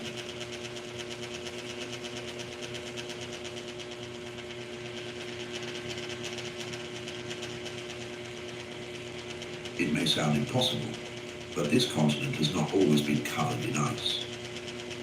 Around 100 million years ago, during the age of the dinosaurs, Antarctica was a warm and forested land. Fossil records show that the continent once supported rich ecosystems with trees, ferns, and even wildflowers. Beneath today's thick layers of ice lie the remnants of ancient rivers, valleys, and entire landscapes frozen in time.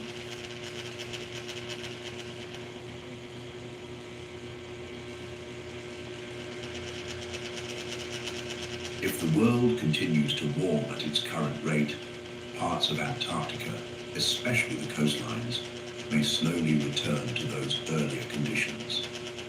Some scientists believe that by the end of this century, warmer temperatures and increased rainfall could allow for grasslands and hardy plants to grow along the fringes of the continent. Invasive species like bluegrass have already been spotted on the peninsula, and colonies of Gentoo penguins, which prefer milder conditions, have begun moving farther south.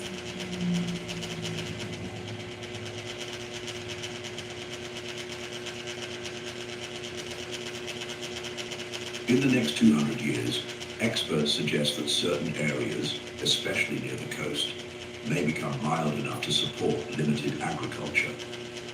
Barley, potatoes, and grazing animals could survive short growing seasons in carefully chosen locations. According to scientists, it is even possible that small human colonies could one day exist there without relying entirely on imported food.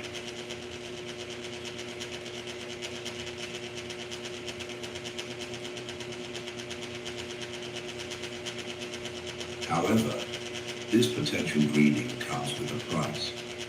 The melting of ice sheets will drastically alter Earth's climate systems.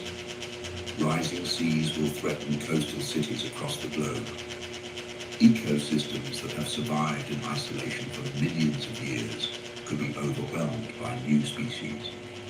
And the very landscapes that draw scientists to Antarctica, the untouched wilderness, the frozen silence, may be lost forever.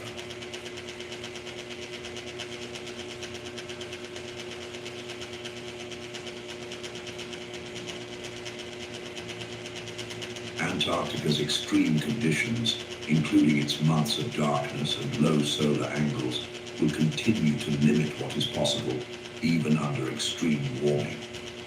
For most of the continent, especially deep inland, it will remain too cold, too dry, and too dark to support anything like traditional farming or long-term settlements. But along its edges, where the sun shines longer and the temperatures rise higher, life may begin to return.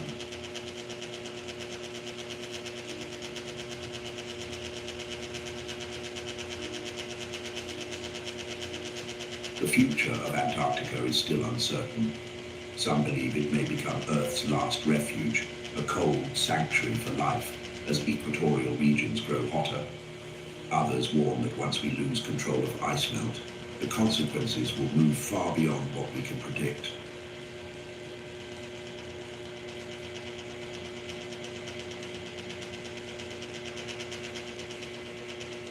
What is certain is that the world is watching.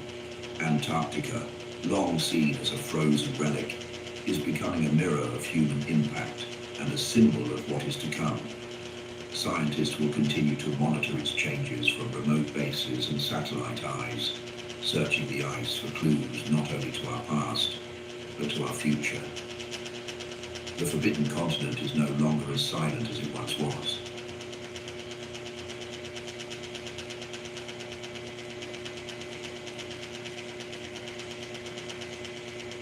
Its glaciers are cracking, its weather is shifting, and its secrets are beginning to thaw. Until the ice fully reveals what it has hidden, Antarctica remains the last great unknown. A land of silence, science, and suspicion. If this journey sparked questions or theories of your own, share them in the comments. And if you believe more people should discover Antarctica's secrets, like the video and help spread the word. Keep your minds open, and until we meet again.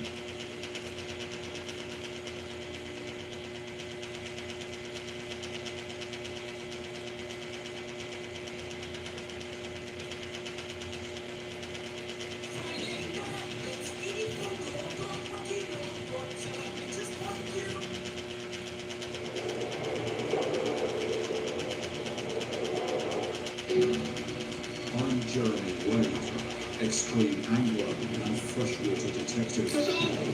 For years I've been tracking down creatures that are normally hidden. But large or small, it's their ability to inflict lethal damage that interests me. And now, from the heart of Southeast Asia, come reports of an unseen mutilator that's leaving a trail of disfigured victims. But what animal could possibly be behind these attacks? He just bled until he died. To find out, I'm heading to a place that suffered unimaginable horror. And to a river that harbours more than its fair share of monsters.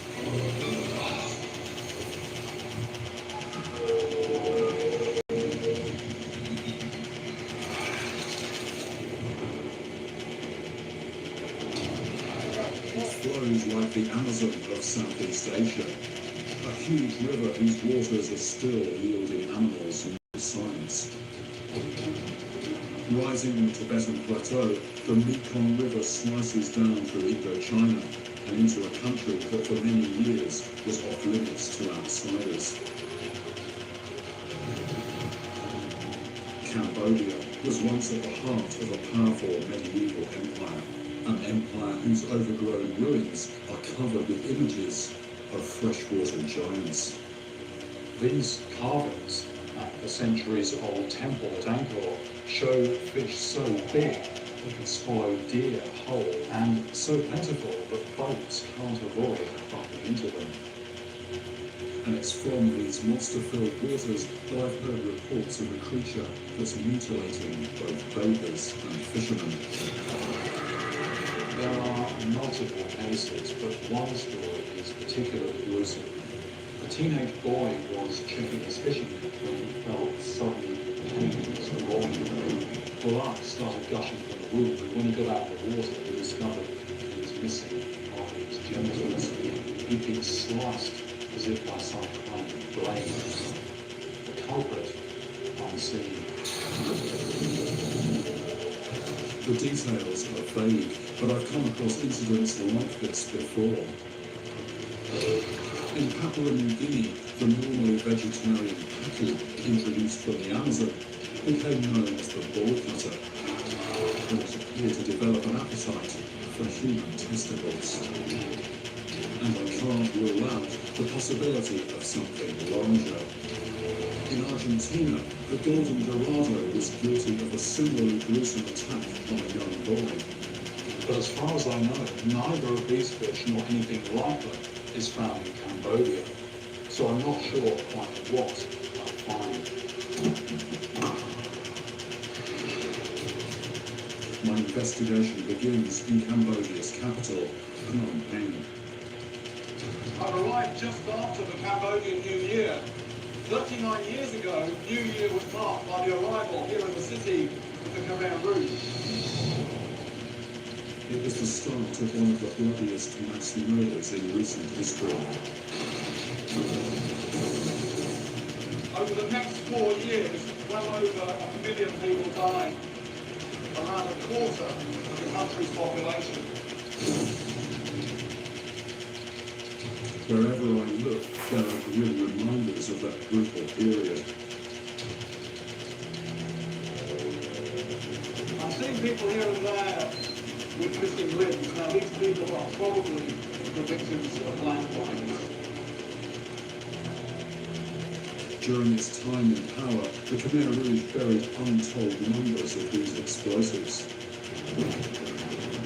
Unfortunately, many of them are still in the ground, especially in the rural areas where I expect to be going.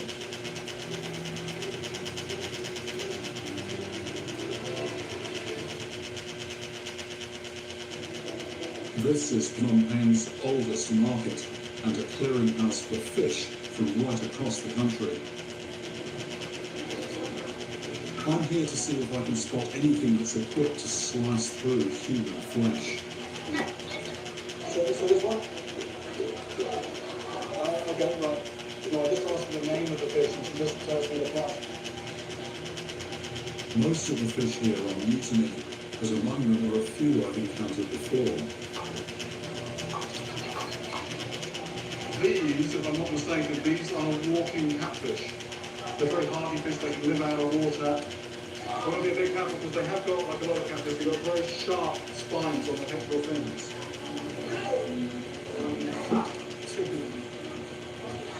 They've just got me, but I just want to feel inside the mouth. I can just feel a sort of a rough, sandpapery, the normal thing you'd expect to find in a catfish, not really biting teeth as such. There's no way these fish could inflict slicing wounds. So that's why they call them walking catfish. When they wiggle, the spines on their pectoral fins almost act like legs, and they can cross from one bit of water to another. And there's an old adversary of mine here too. I recognise this one. This one's still alive. This is a snakehead. I've tangled with snakeheads before. Across the border in Thailand, I investigated stories of savage attacks by these aggressive fish. Those teeth, the action is more like a saw. When the fish shakes its head, that will cut through that. It doesn't slice. The injuries I've heard about were clean and surgical. Not what I've been from before. There's lots of snakeheads here, but there's quite a lot of other stuff that I don't recognise. Particularly various species of catfish, but other things as well. There are certainly things here that can bite, but nothing that looks like it could inflict a sharp, knife-like wound. Is there any big animal here with teeth? On the lip, where it says there's crocodiles here. Now, crocodiles have immensely powerful jaws. Their teeth rip and tear. They don't really cut. I look instead for a lead to anyone who might have been attacked. Do you know any story of any person being bitten in the water here? She says the only fish that she knows about that will bite people is the snakehead. That's where she was going. The market has provided neither suspects nor victims. Yet it's clear that most of the fish here come from Cambodia's more remote backwaters. So if I'm going to find the culprit, I need to leave the city and head up the river.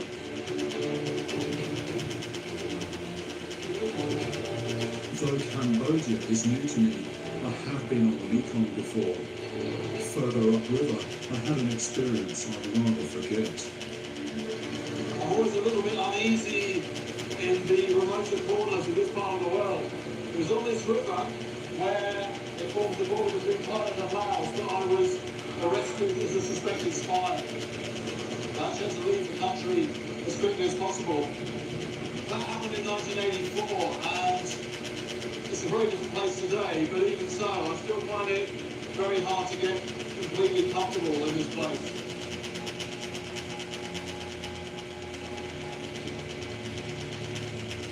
These waters are more treacherous than they look.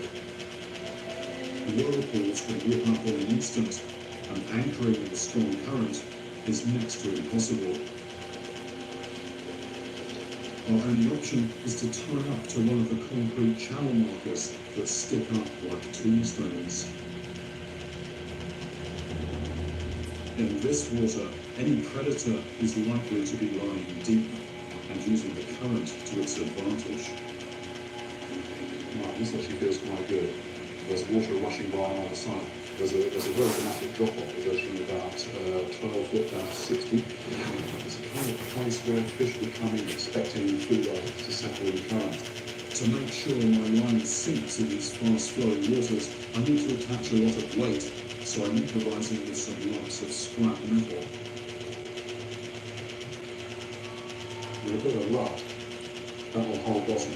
I'm attaching that to a relatively thin bit of line, so if this does get caught up on anything, what will break will be this, and not my main line.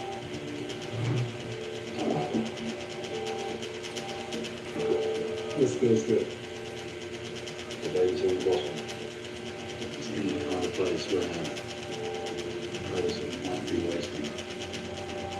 The water's too deep and too murky to see anything, so fishing is the only way I can find out what's down there.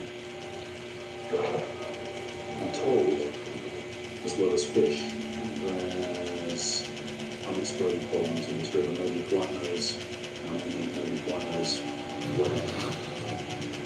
It was during the Vietnam War that thousands of tons of explosives ended up in the region. And it's entirely possible that live bombs are still littering the riverbed beneath me. That's something on. Whatever's attached to the end of my line, it certainly feels heavy.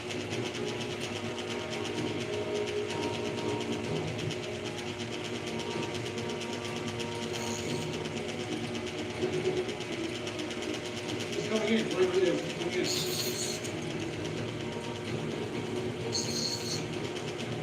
Coming in, it's about to break the surface. There's a tree. There's a tree.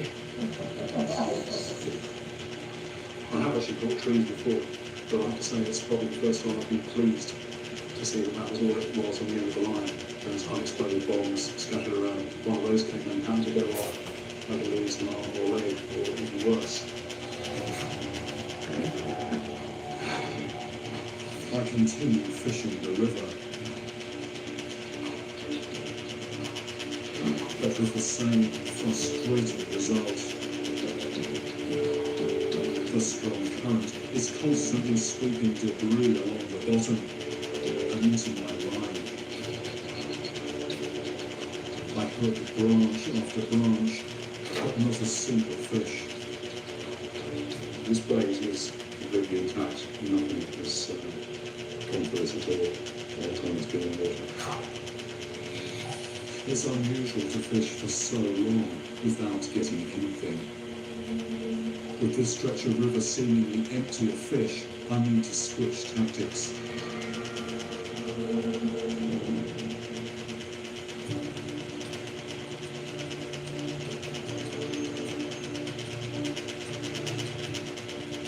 Maybe if I can track down a victim, I'll pick up a clue that will help me identify the unseen attacker.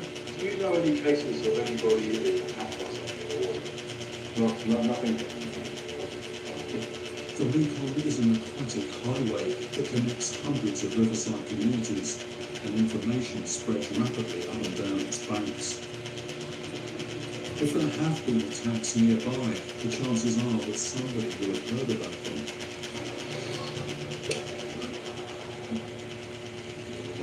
I've asked river people all over the world about tragic accidents, but I feel uneasy doing so here. Where over 1 million people were systematically murdered by a cruel regime. Eventually, a man named Mr. Lung tells me about his brother. His brother was out fishing with a friend close to their village and managed to spear a fish from his boat. But when he tried to retrieve it, something in the water attacked him.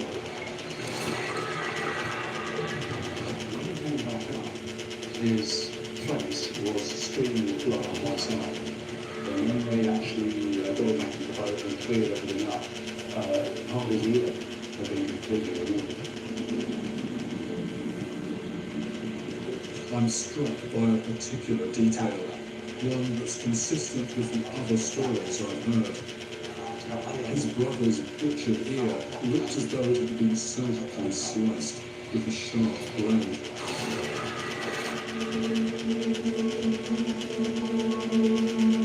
Mr. Long's account is confirmation that these waters are home to an animal that cuts through flesh. It's the motivation I need to try again.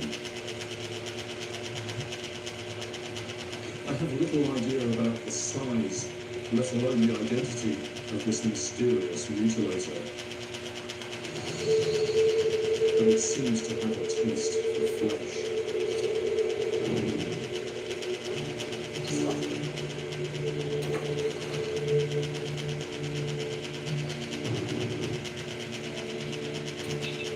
However, after 2 more days of fishing, my bait still hadn't tilted anything. There appear to be no fish here at all, predators or prey. Either I'm in the wrong place, or the fish that I'm after are just unusually wary. As I age, I choose to be strong with Bridge 3 Adult Boost. Gatas na pang-adult with active trial boost. Tulong sa immunity, energy, at brain function. Bridge 3 Adult Boost. I-boost ang adult kapas.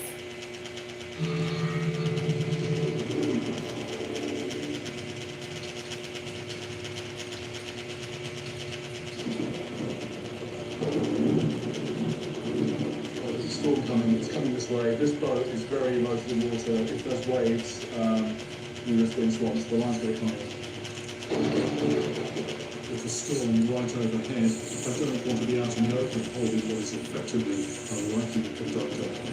That's actually consuming the boat. I've snagged another tree.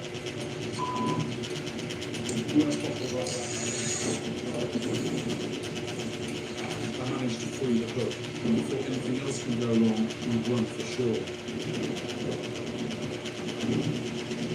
The lack of fish remains a total mystery. This is like the place is trying to tell me something. I really get this feeling that there's just nothing really down there. And it leaves me really quite at a loss what to do next. I need to try something different.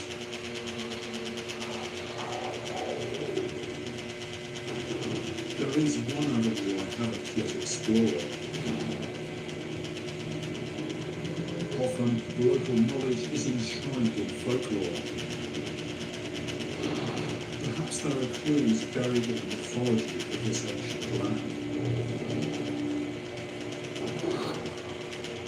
Buddhism is central to Cambodian culture, and it also has an intimate connection with nature. If anyone has special knowledge of the river's inhabitants, it may be the local monks.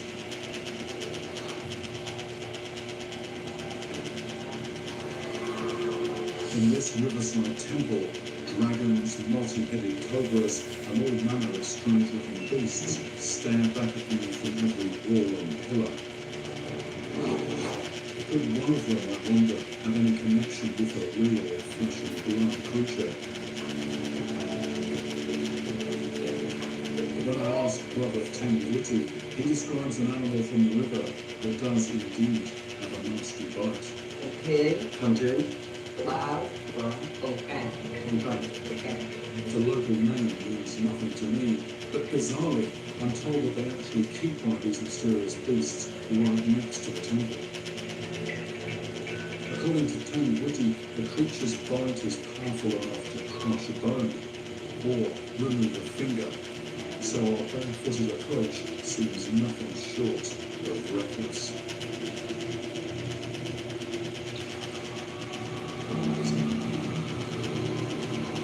Well, it's nothing at all.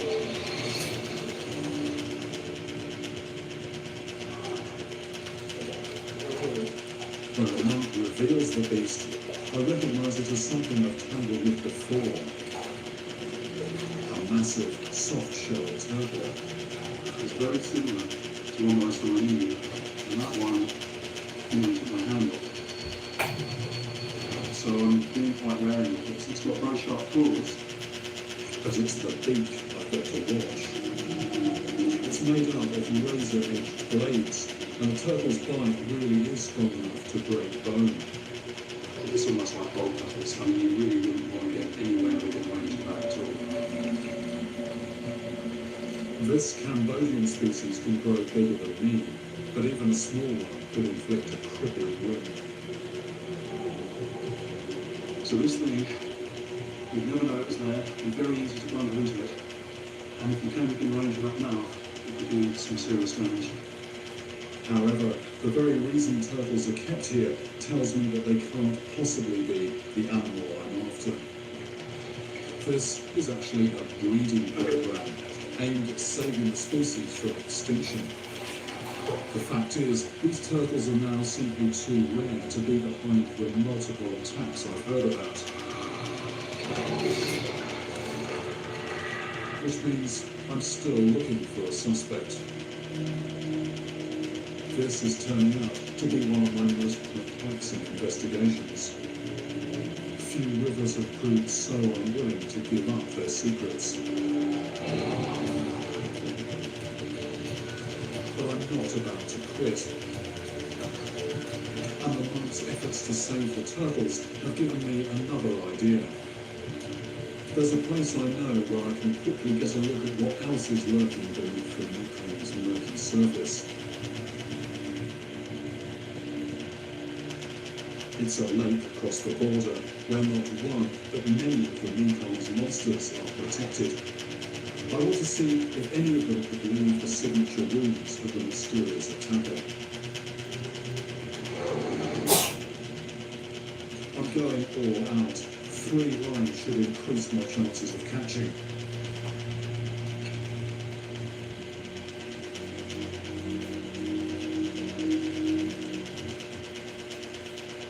But nothing stirs.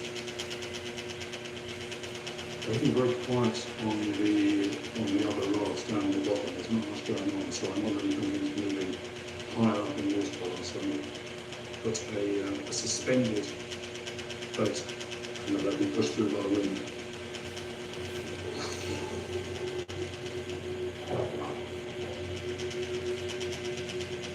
This mid-water bait is in the water for only 5 minutes when something takes it. And from the way it's lunging, I can tell it's powerful.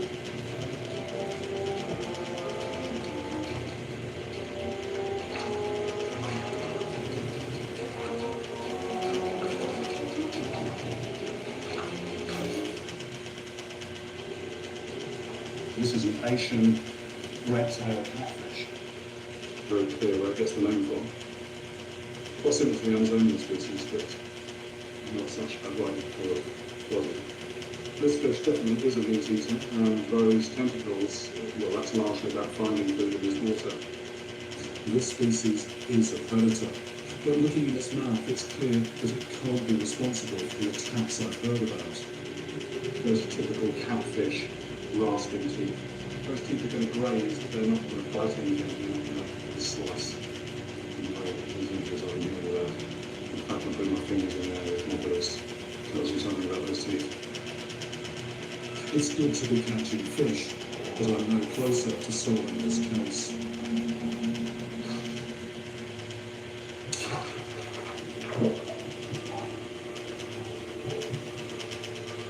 With all my lines back in the water, I sit and wait. Again.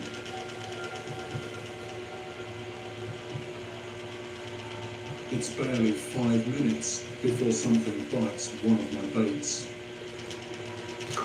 Is it on the foot? And from the way it's taken off, I can tell it's big. Every time it comes close to the surface, it takes fright and goes down again.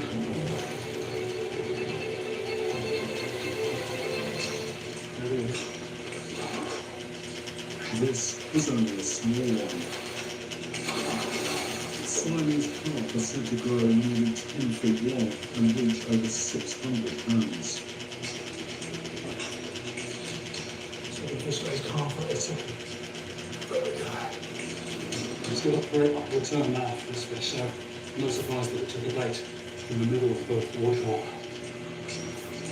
It's got plenty of weight to throw around, yet its rubbery mouth is completely toothless. So no way that this could slice through anything or anybody. Just a really... Well, I was going to say it's really pretty fish.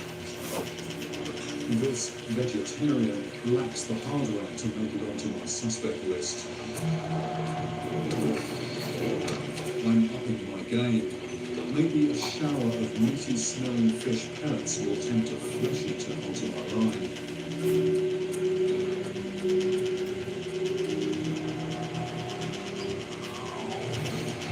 It's another bite, and this beast feels much bigger than the last one.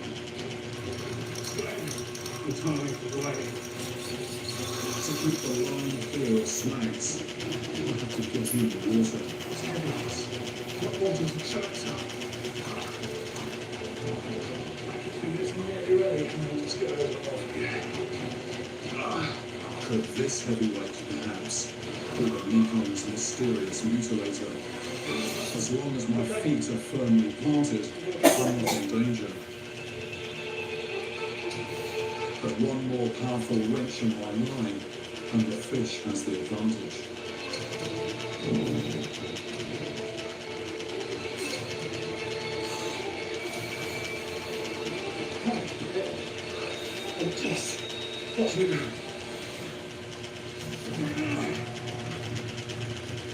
It takes 40 minutes of back-breaking struggle before I start to gain the upper hand.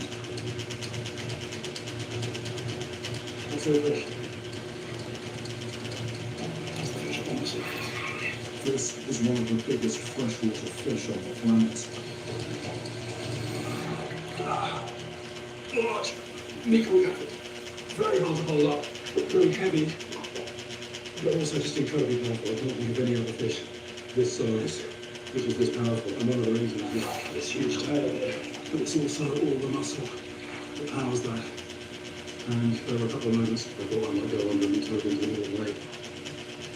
Mekong giant catfish can grow to well over 600 pounds, but there's no way this fish is capable of tearing into a human. I can't see any teeth.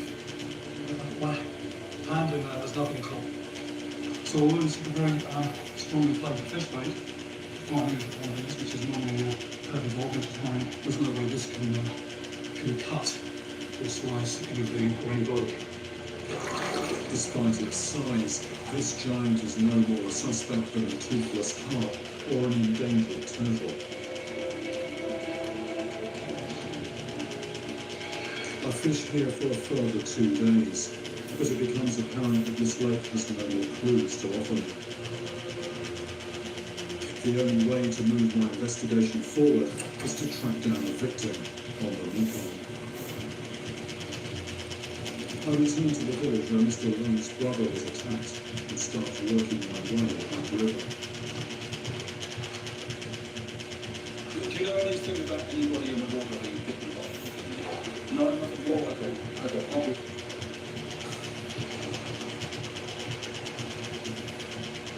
I know there's something here that bites through flesh. But what is it? And where on this river can I find it?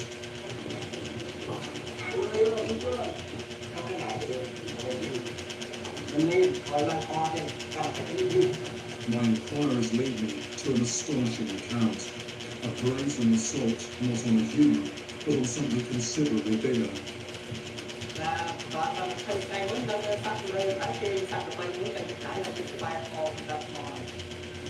Right, this is not the incident that I'm looking into. This is something that happened very recently, right here, just by a rock. About 3 weeks ago, a water buffalo, about 1 year old, was dragged into the water. Somebody actually saw it disappearing and didn't see anything in the water, just saw a disturbance. They had no idea what it was, but there's clearly something dangerous in the water here. There is one fish I know that might live here and which could be capable of grabbing a buffalo, the goose catfish. The goose has a truly nightmarish bite. Its mouth is packed with sharp fangs that fasten into its prey. But the new catfish wouldn't get hold of part of your anatomy. It wouldn't be the surgical cut that I've been hearing about. It would just rip everything off. It would be very, very messy indeed. So as dramatic as this particular incident is, there's going to be something else out there.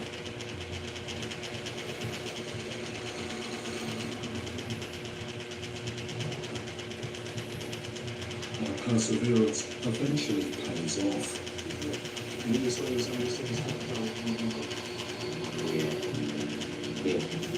Although this man has not been attacked himself, he gives me the name of someone he has and tells me where I can find him.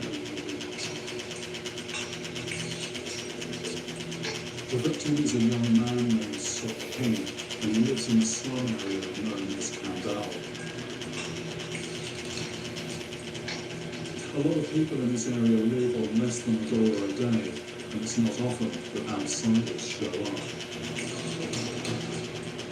I'm not sure if I'll be welcome.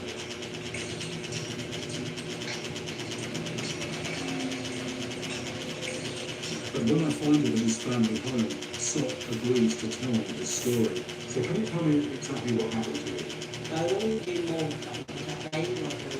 Listening to his account, it soon becomes clear that this must be the very attack that brought me to Cambodia. It was just outside the back of the house here, and he was wearing sort of a wraparound, a bit like a sarong, with a crown. Many fishermen wear cameras in the water, but they leave the flesh beneath exposed and vulnerable.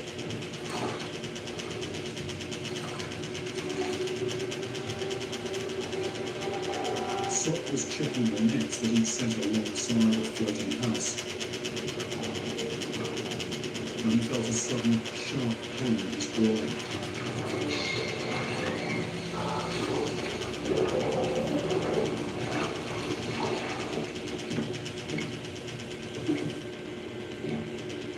It was only when he got to the hospital that he discovered the horrifying extent of his injury.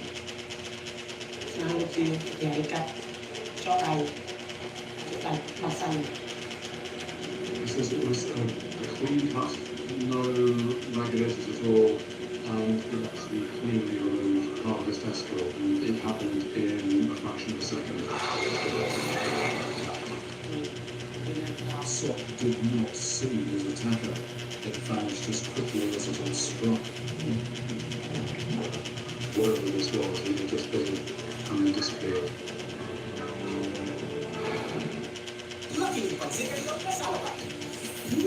Busog na, sarap is bad.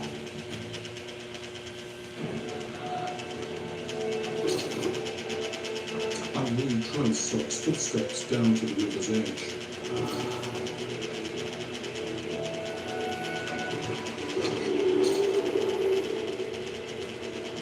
There's just so much stuff on the water. There's weed, but there's also branches, there's old boats, there's cables. I want to start fishing, but my line would quickly get snagged in all the debris. Our best bet is to team up with somebody who's got a net out and see what they're pulling out. A man named Mr. Lee has a gill net strung out in the very place where Sok was attacked. To find out what creatures are lurking beneath the surface here, I'd like to examine his catch, but that means getting in the water.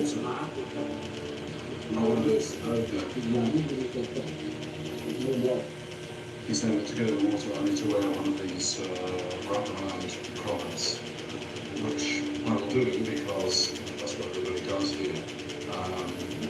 But very prominent in my mind is the fact that that's exactly what Sok was wearing when something swam inside his intestine.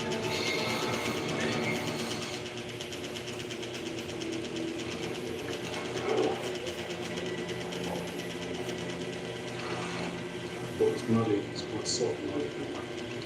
Yeah, there's all sorts of stuff on the bottom. That's the kind of thing I'm trying not to step on. Televisions, spoon there. It's not fun fishing at all. He's going to do this every day. The next tiny mesh will trap most fish that try to swim here. I'm hoping that Sock's attacker might be among them. Oh, this is interesting. This is very interesting. Fer-de-Lance. This is something called Highjump. And it looks incredibly like the Amazonian pacu. The pacu is a species that I know can sever genitals. But this pacu-like fish be responsible for the attack that happened here? If these grow bigger, these could deliver quite a nasty bite. But they are irregular teeth. It's not going to be a slice. It's going to be more of a sort of a ragged cut. I check every last inch of the net, examining every fish I find. There's quite a variety of fish here. I'm looking at the mouths, the teeth. There's nothing here that's capable of cleanly removing one of the man's testicles. Right, definitely time to get out. The trash through the tap site immediately starts to shape my thinking about the perpetrator.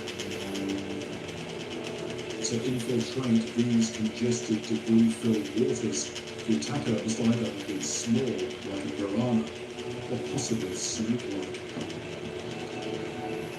Anything bulky would quickly get caught up in all the nets and other obstacles.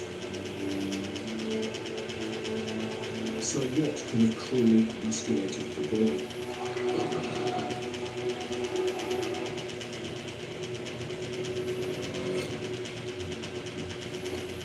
Fish don't have to be huge to inflict serious damage. The red-bellied piranha, arguably one of the world's most ferocious freshwater predators, is proof of that. Could the Mekong's unseen mutilator also be something small, but equally savage?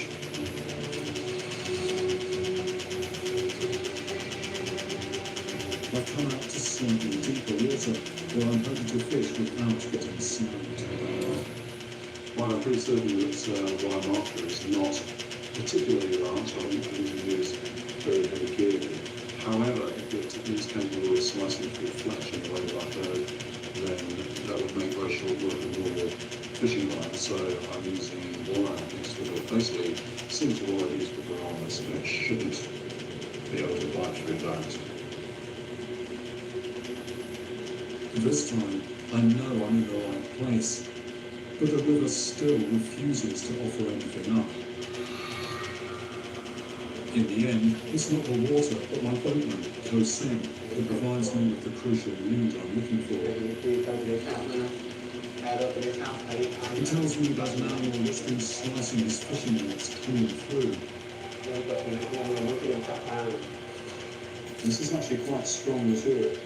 It's almost like it's gone through with scissors or clippers, something like that. Something very sharp. It's not torn, it's cut.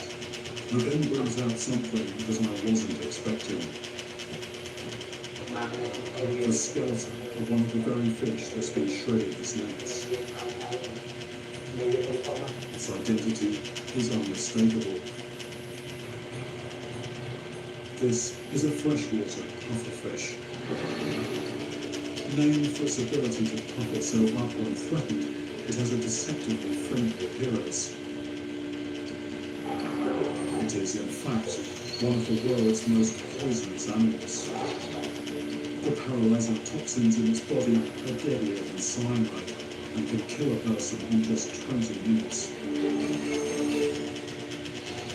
But to get a lethal dose, you'd have to eat it. Until now, I never thought this fish would actually go for people.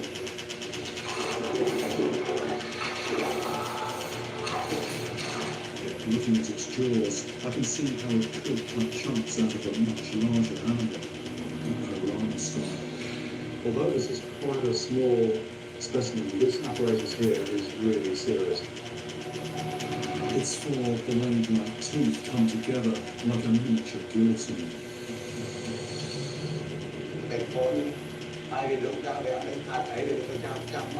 Cosem tells me that his nets were shredded not here, but in a distant lake called Tonle Sap, where the waters are apparently swarming with pufferfish.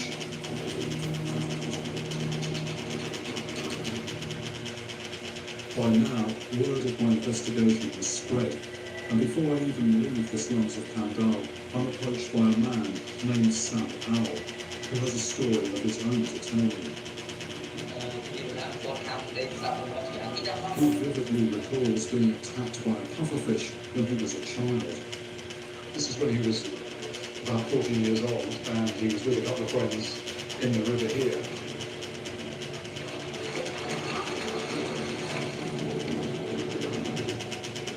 As he ducked under the surface, a fish struck his face without warning.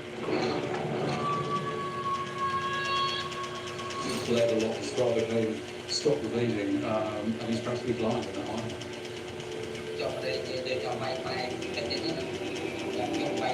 He goes on to tell me about another, much more disturbing attack. I thought being bitten on the eye, being practically blinded was bad, but this was a Vietnamese man who was in the water.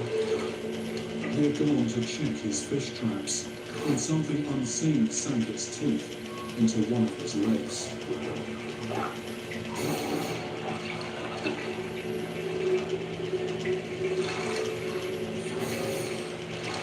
Though he made it to shore, the blood loss was so severe that he bled to death. He said he actually saw the body, and what's interesting is his description of the wound, clean wound that must have just gone so deep that it went through an artery. My guess is that the bite actually severed the victim's popliteal artery, which runs behind the knee. From the injuries, witnesses have no doubt that his killer was a pufferfish. In this case, it was the fish's teeth, not its poison, that proved fatal.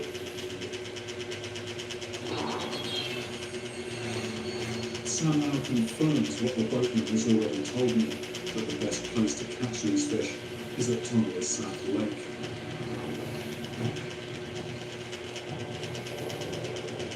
Connected by a channel to the Mekong, Tonle Sap is the largest natural lake in Southeast Asia. In the wet season, it swells to over 4,000 square miles. The huge quantity of fish here makes it vital to millions of people. More than 3/4 of the country's inland catch comes from this one lake, which is known locally as Cambodia's beating heart.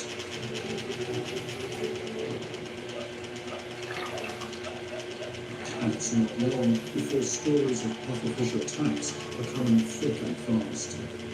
He says not only are they here, people are getting bitten all the time. On average, about 5 people a day. And he says that in the last couple of months, this particular season, about 100 people.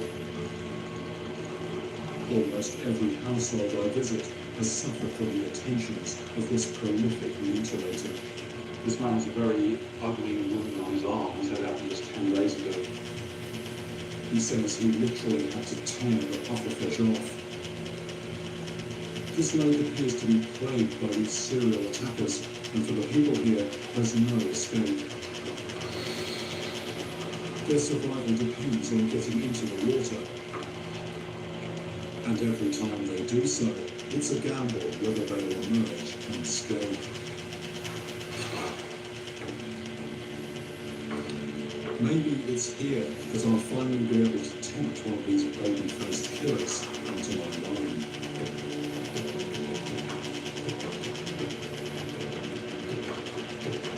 There's no interest in my boat at all.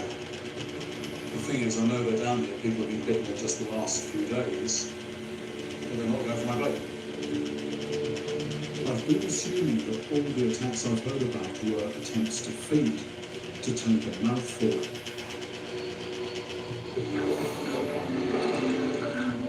But maybe these fish only bite in self-defense when they're disturbed. And if that's the case, I'll probably sit here as long as I like. I'm not going to catch anything.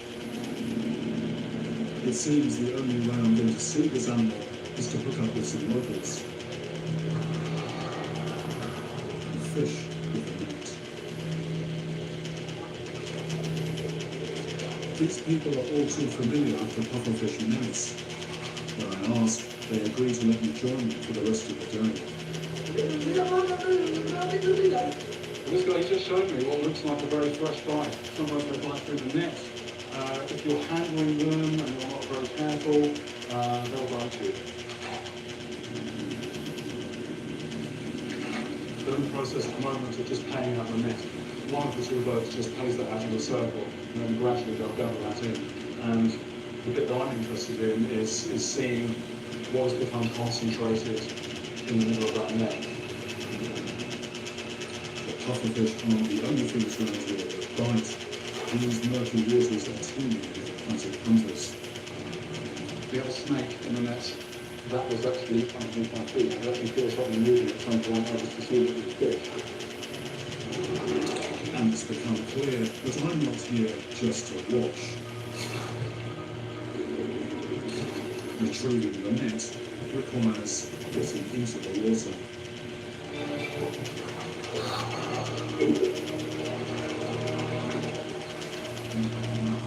I didn't actually realise that this was going to be part of the deal. The sign language I was told, get in the water.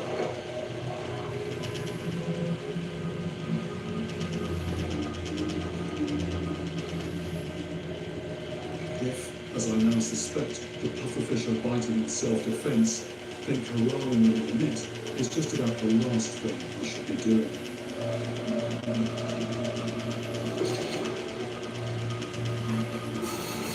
I'm starting to wonder if I'll be the next victim.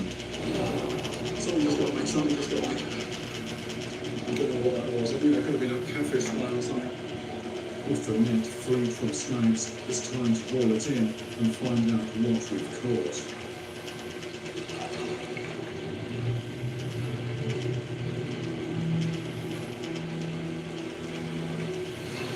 There's a huge variety of fish, but only one of them interests me. This is something different. This is something different. This is the fish. But tell me, it's been biting people here. Behind its harmless appearance, this pint-sized animal has some vicious weaponry. This is not a fish to be trifled with. Just be very careful here. Just hoping it doesn't move suddenly. I can see very clearly now those mouth parts. Now that I've got one, I want to test its bite. Oh. That was a very rapid demonstration. That's almost cut that fish in half. It's actually gone through the backbone. This fish has a piranha-like ability to slice off bits of flesh in the blink of an eye.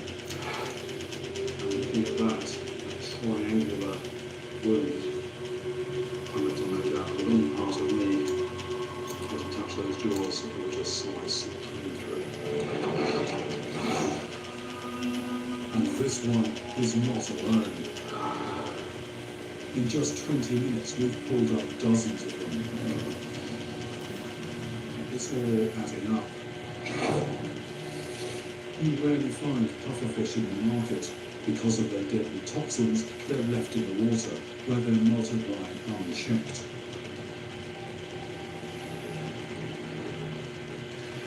There are now swarms of these potentially dangerous fish, swimming right under people's feet. With everything I've heard and now seen, I'm left in very little doubt that a bite from a pufferfish can be every bit as severe as a bite from a piranha. The Mekong, it turns out, is a minefield in more ways than one. You never know what your next step could bring. I'm still in it. I'm still in it. And it's coming up here. It's sort of clayey at the bottom.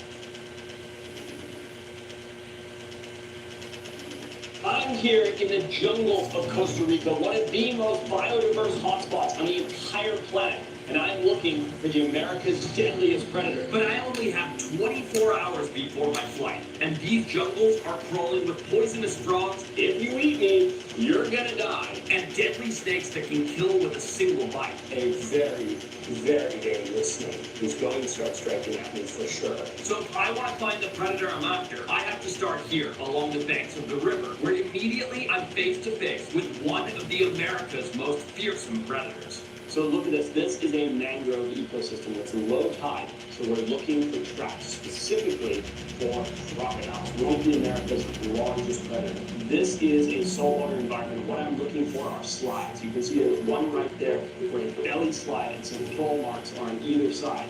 And it's who slid in from that we're hoping to see and hoping we can find here in this environment before we head off into the jungle. Moments after finding the croc slide, there it is, the predator behind it. Oh, look there, right there, see? Look, hold on, buddy. Look at this big guy right here up in the mangroves is an American crocodile. So this is the closest thing we have to a saltwater crocodile. It's these guys that hang out in these brackish estuaries like this where salt and fresh water mix in this murky, muddy water. And what's crazy is I'm only seeing one crocodile here, but I guarantee you there are dozens around. This is the one that's showing itself to us. Crocodiles aren't just apex predators. They're vital players in Costa Rica's ecosystem. They control populations of fish, birds, and even mammals, keeping everything in balance. And while this may be a top predator, one of the largest predators on the entire continent, it's by no means the deadliest. So we're on a search on this adventure to find the America's deadliest predator. And if you thought that was crazy, I'm going to be searching for more and more dangerous wildlife. Come here. Costa Rica is a tiny country, only comprising 0.1% of the world's landmass. But in that 0.1% is 5% of global biodiversity. And we're heading into that jungle right now. Hidden beneath the rainforest canopy is a creature no bigger than corn, but its toxin is powerful enough to kill with a single touch. So look here. You want to see something really beautiful under this leaf right here. There you see him. Look at that little beauty. So this is a green and black poison dart frog. Poison dart frogs may be tiny, but some of them carry enough toxin to kill a dozen people. I'm definitely not touching this little guy. But that same deadly poison has actually been used as a powerful tool for survival. So indigenous people would catch these and rub their arrows on that and then shoot sloths and monkeys, and the toxin from that would kill them and have them drop out of the tree. So there's 170 different species of these beautiful little frogs. So the toxin comes from their diet, and what they eat is what bioaccumulates in their system to make them toxic. Now, the reason they have these super bright colors is aposomatism. It's a warning sign to predators to say, if you eat me, you're gonna die. And while this may be a super deadly animal, unless ingested, it's not the most deadly. So we're gonna continue on our way, let it go in the jungle, and try and find the America's deadliest predator. With the hours quickly passing by, I still haven't found the deadly predator I'm looking for. I need to keep pushing on, and that's when I spot something moving in the canopy. This is a two-toed sloth up in the canopy. This is so cool. This is the closest I've ever actually been to a wild sloth. Moving at 0.15 miles per hour. This guy is moving out. And these guys move so slowly that algae will actually grow on their backs. This is his little home right here. You can see he's just hanging out in this little hole. Now what's crazy is these guys spend the majority of their life sleeping and hanging upside down, just like this guy was right here when I climbed up to check him out. As you can see, it's 2 o'clock and it's time to slow down. The sloth life, that means it's time for a nap. So there we go. Look at that. Brought to you by Humorous. This clearly isn't the deadly animal that I'm looking for, so I say goodbye. This is awesome. All right, so hiked all day, and as you saw, it was dumping rain. So this water is pushing down like crazy, but it's not what we're here for. We are here for America's deadliest predator. So this is awesome. The sun is starting to set. We're going to start our nighttime soon and see if we can find some stuff tonight. And right as the sun starts setting, I quickly see something that could potentially be our target animal. Look. Look at this right here on the trail, right at sunset, is a boa constrictor. How cool is this? So this is not the biggest one. That is awesome. I love constrictors like this, and they're the largest snake in Costa Rica. This one is obviously just a juvenile. I mean, he's probably 5 or 6 years old. They get a lot bigger than this. Typically, they have this pretty chill demeanor. See if he bites me. Don't bite me. Yeah, they have this pretty chill demeanor unless they're going after prey. And prey for them is a mouse, a rat, a bird. So this guy's obviously hunting along the forest floor here, right as the sun is going down, looking for something to eat. One thing that's super cool is take a look at the pits. You can see them there. So that gives him that infrared heat sensing, and then his big muscular body allows him to wrap up prey and asphyxiate them. So really beautiful. We'll just let him keep going on his way. That's so cool. Cool, buddy. And while he does that, the sun is starting to set. So guys, time for headlamps. As he continues to hunt, which is what he's doing right now, we'll get our headlamps on and walk down this trail here because it is starting to get pretty dark, and the scared reptiles are starting to come out in force, which is just what we want. So throw this on the head, get all set, and just don't step on them as we keep going, guys. This is awesome. We're in for a good start. That's a good sign for the beginning of the night, that's for sure. As the sun sets, the jungle enters a new phase as nocturnal predators begin to stir. The species I'm tracking is most active at night, using darkness as cover to hunt with precision. If I'm going to find it, this is the time. I only have 7 hours left, so I'm heading deeper into the jungle to look for America's deadliest predator. Right here, look, this little spectacled caiman might be able to jump him. Tommy, bring me the nooser. Let's see if I can make this work. This is so cool. This is one of Central America's biggest predators right here. Let's see if we can get our hands on him, shall we?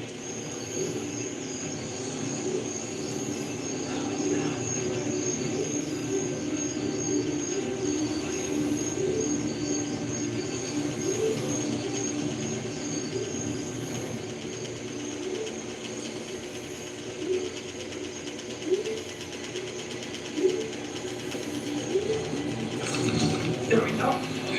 Hey, bud. Gotcha. Look at you. What a beautiful little caiman you are, huh? Look at this. So this guy is a beautiful little spectacled caiman. Look out!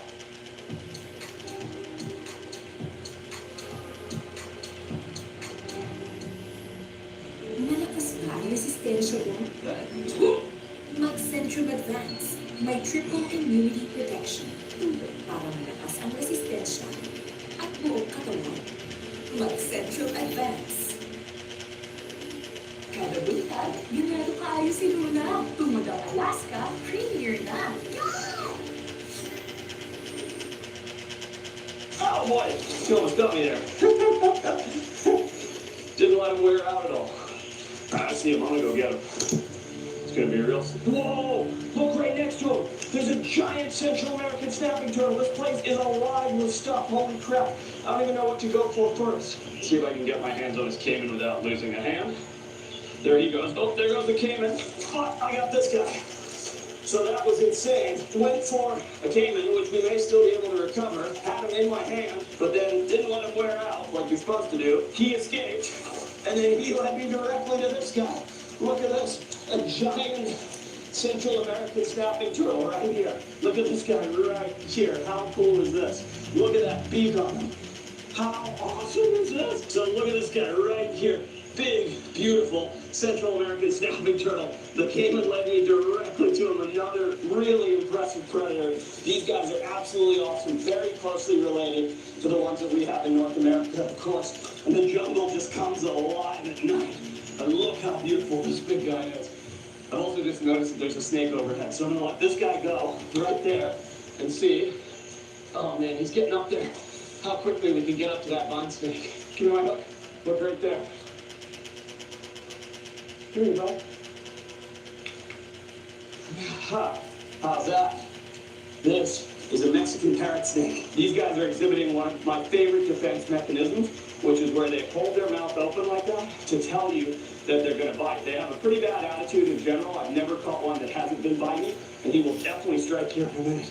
Hooked him down out of the tree, caught him on his way down, and there we go. 3 incredible reptiles in the span of about 3 minutes. I mean, that is absolutely wild. All right, you you go back on your way here, pal, up into your tree, going, wow, what a crazy diversity in 5 minutes. I mean, literally, caiman to snapping turtle. There's another snake right there. This is insane. This is nuts. Literally, caiman to snapping turtle to green parrot snake to, I think, cat-eyed snake, and I'm toads, I think. Let's have a look here. Look at this guy right here. Hey, buddy. You want to grab him so I can jump down? There we go. Hey, buddy. Look at you. Holy crap. We've had quite the night. And you can see why these guys are called cat-eyed snakes. They have this beautiful cat-like pattern on their eye there. Look at that. Such a pretty little snake. 2 snakes in the tree. The turtle, the caiman. I feel like wherever I put this guy down, I'm going to have to find something else just based on how it's been going. But, all that said, we haven't found what we've come looking for. We're looking for the America's deadliest predator. So we'll let this guy go. Keep going. Keep looking. We have to be out here all night. We will be. Send this guy back on his way. Hang out with the other snakes. That is about as good as it gets in the jungle. But I'm not leaving here without another shot at that caiman. After searching for what feels like hours, I finally spotted tucked into a small pond. But because of all the plants, the noose won't work. And with only 4 hours left, that means there's only one option left. I'm going to have to do it the old-fashioned way, which is way more dangerous. Got him. There he is. Okay, so there we go. Look at this guy here, all tangled up. No biting, buddy, no biting. So look at this, one of the coolest crocodilians, not just in Costa Rica, but in the entire world. This is the spectacle caiman. And the reason that I know undeniably that this is a spectacle caiman is there's little spectacles right here. So see that bridge across the nose that connects his eye spectacles? That's where the name comes from. And they have this tremendous bony head plate. But what's cool is this is likely a young male, and the reason he was in such a shallow, clear area where he didn't have to go any deeper, any further, is probably because he was getting bullied by other males. So if you look here, he's covered in scars. So those are probably fighting scars from males going, get out of my territory, you're not big enough to take over. And so this guy's been sort of extradited, ostracized to hanging out in this little pool right here, where now, sadly for him, he's been fiddled with one more time. But we're not going to hurt him. We're just taking a look at him as we're out here enjoying the jungle. He's actually, aside from the scars, really healthy, and you can tell because of the big fat at the base of the tail here. See all that fat? That means he's eating tons of these turtles and frogs and all these various things that we're finding because he's storing all that fat. So he's going to go back, heal up. They have an incredible immune system, these crocodilians. Put them in the water. We'll keep going. Such cool animals. I love crocodilians. There's few creatures in the world that I appreciate more than a crocodilian. And while this is a deadly predator, it's not the one we're looking for, and it's certainly not the deadliest in the Americas. So we're going to let this little guy go back in the water. Keep looking for our target species. So there he goes. There's only 3 hours left, and I still haven't found the America's deadliest animal. I need to start heading out of the jungle. So long night of walking through the jungle, but no sign of the big predator that I thought would actually be one of the easiest things to find. Sun's going to be up in about an hour, and we'll keep going until the sun comes up. For now, we'll keep going through the jungle and keep going. And just as the sun rises and our final moments tick by, I spot something beside the trail. Come here, look. Look at this. Holy shit. Tommy, come in here. Holy shit. Look at the size of that Fer-de-Lance. That is a monster. Listen, it's going to be really hard to get this snake out. He's in a really tough spot. Come on, buddy. This is a big snake. This is going to be really hard to get him without getting bitten. Worried about not getting bitten and trying to get this. This is a, look at that snake. Holy shit. Look at that. Look at that. That is a monster Fer-de-Lance. A very, very dangerous snake. He's already in strike position. He's going to start striking at me for sure. Watch out, watch out, watch out. Okay, I got it. Look at that. Oh, look at that. That is a monster Fer-de-Lance. And that is the most dangerous snake in the Americas right there because of that incredible cryptic camouflage that he has. Now let's see if I can kill him. Oh, whoa, you just got close. My hand was to his head. That was super dangerous. Holy smokes. This is the biggest Fer-de-Lance I've ever seen. Look at the size of that pit viper right there. That is an insane animal. Let's see if I can slow him down for a second. Okay, look at that. Holy smoke. Look at that. Oh, crap. Oh, don't like that. He's nearly getting me there. Oh, smokes. That is a huge Fer-de-Lance. America's deadliest predator. Now, don't be fooled by this guy seeming to be pretty chill. If he were to reach around and get me, that's it for me. I am undeniably going to lose a limb. These guys have a highly toxic venom that if it gets you, if it bites you, say on the leg or on the arm, that skin, that flesh is going to rot away until you lose that limb, or it goes gangrenous and it gets infected and you die. And the reason that these guys bite hundreds of people a year, and I mean hundreds, and dozens die, is because of how you saw them standing like that. Now imagine there was a log down on this trail, and that guy was curled up on the other side of that log, and one of us had stepped over and landed on him. That's it. Those fangs are through your shoe, through your sock, into your leg. You're hours from hospital care. And that's it, you're in huge trouble. So here he is, a magnificent creature, and look how beautiful he is. I mean, you can, oh, this is dangerous. This is really incredible how stunning and spectacular this snake is to see. But there you go. That is it, the Fer-de-Lance. Oh, I don't like that. Holy shit, that's close. Don't like that one bit. Come here, buddy. When you go back to the hook, not worth the risks to do that anymore. We did it, we saw it. You even saw the fangs came out there. And what's so cool, these guys oftentimes are primarily frog eaters, so that liquid that you see right there, that is a super stinky liquid that they excrete as a secondary defense after biting. So that's what that is right there. He's pooped it all over my leg. He's pooped it here. But he is locked on, being super aggressive, super dangerous snake. And that's it, guys. We've done it. We've come. We have found the America's deadliest predator. He's in my hands right here, and he's an absolute monster. So we're going to put him back in the log, let him go on his way before something bad happens. And we did it. I hope you liked this video. Comment and subscribe. Let me know. We're going to do a whole lot more. Come on, buddy. Let's get you back in the log.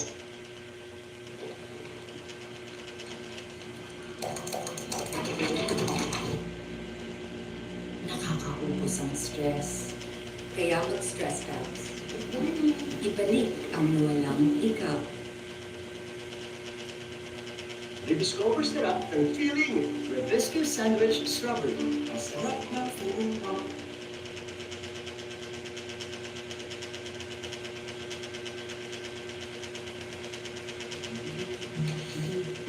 I've done a lot of crazy things for this channel, as you know. But I'm not exaggerating when I say that this is the most insane thing I've ever put myself through. They call it the world's most extreme triathlon, the Norseman. Almost 4 kilometers of freezing water, 180 kilometers of brutal mountain roads, and then a full marathon straight up a mountain. It destroys even the fittest athletes in the world. And I want to see if it's even possible to prepare for something like this with only 2 weeks of training. What you're doing is totally crazy. It's borderline. It's a doable. Most people train for years. I've never done a triathlon.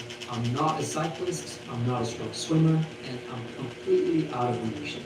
And yet, with just 14 days of training, I'm standing on that ferry, looking down at the freezing fjord, looking up at the mountains, and asking myself the only question that matters. Can I even survive this race?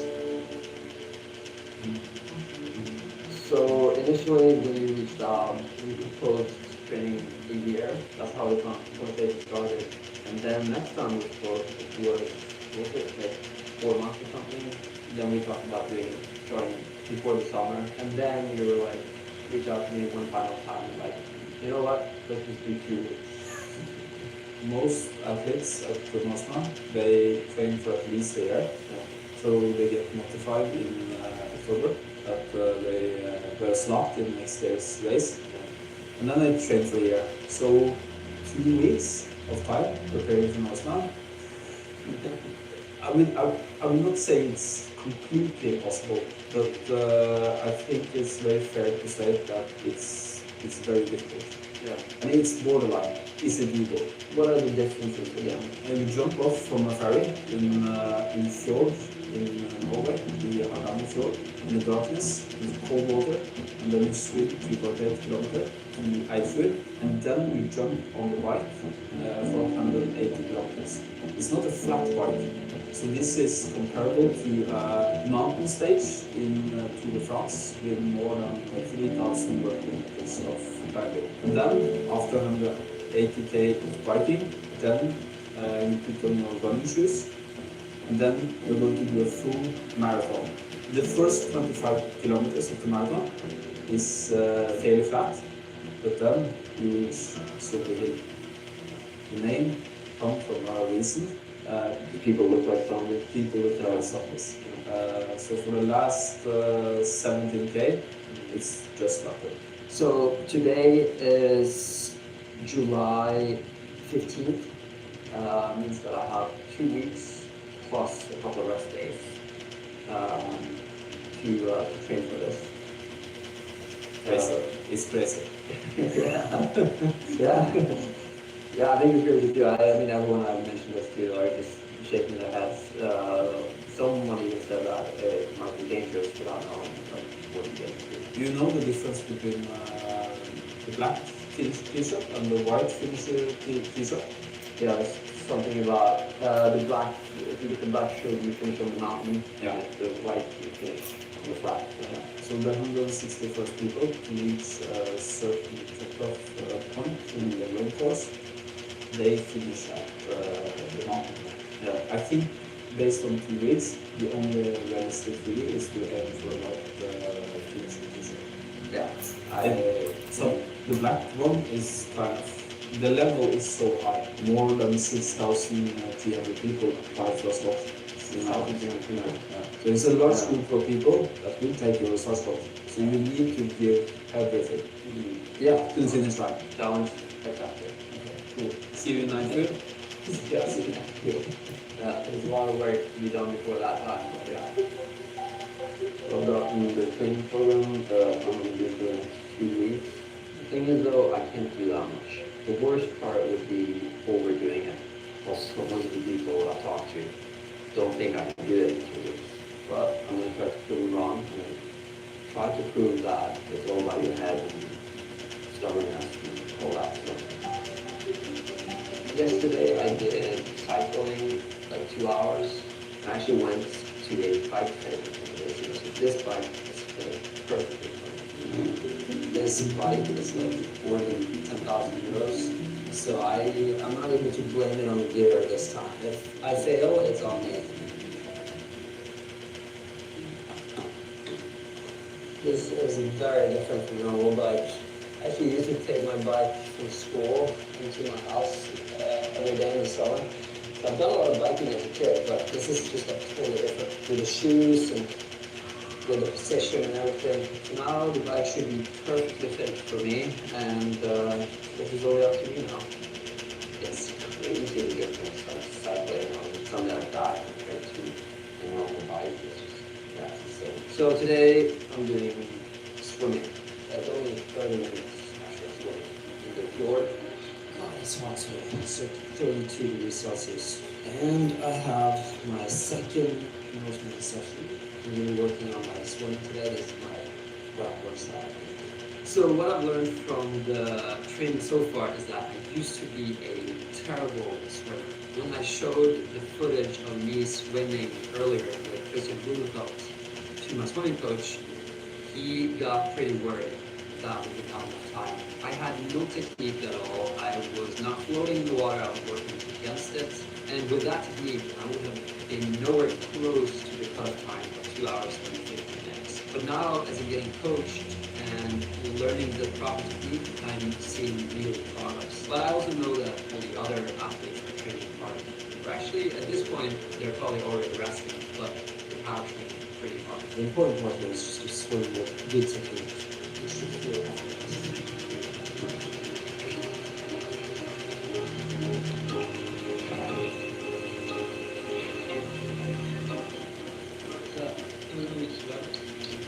completely exhausted. I will do 13 meters and count out just after you swim 2 times a block. I don't know how that we can call a lot. We get a lot more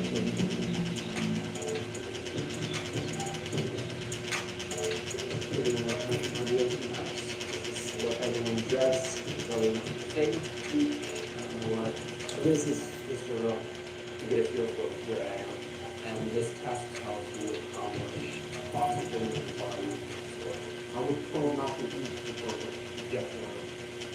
You do have a garbage can. Steady. 2, 1, let go. Engine on the down. 5 seconds ökning. Steady. 2, 1, let go. 15 sekunder ökning. En till. Alle. Armarna sitter i huvudvärkarna. Börjar bestämma sig. Kom igen. Lite till. Lite till. Vi är in på de sista 10 sekunderna. Det må du ha i dag. Kom igen. Då får vi strax den sista målningen där. Litt til, Magnus. Så er det 5 sekunder. Kanskje litt til. Skal vi se. Der har vi målinga. Da kan du hoppe.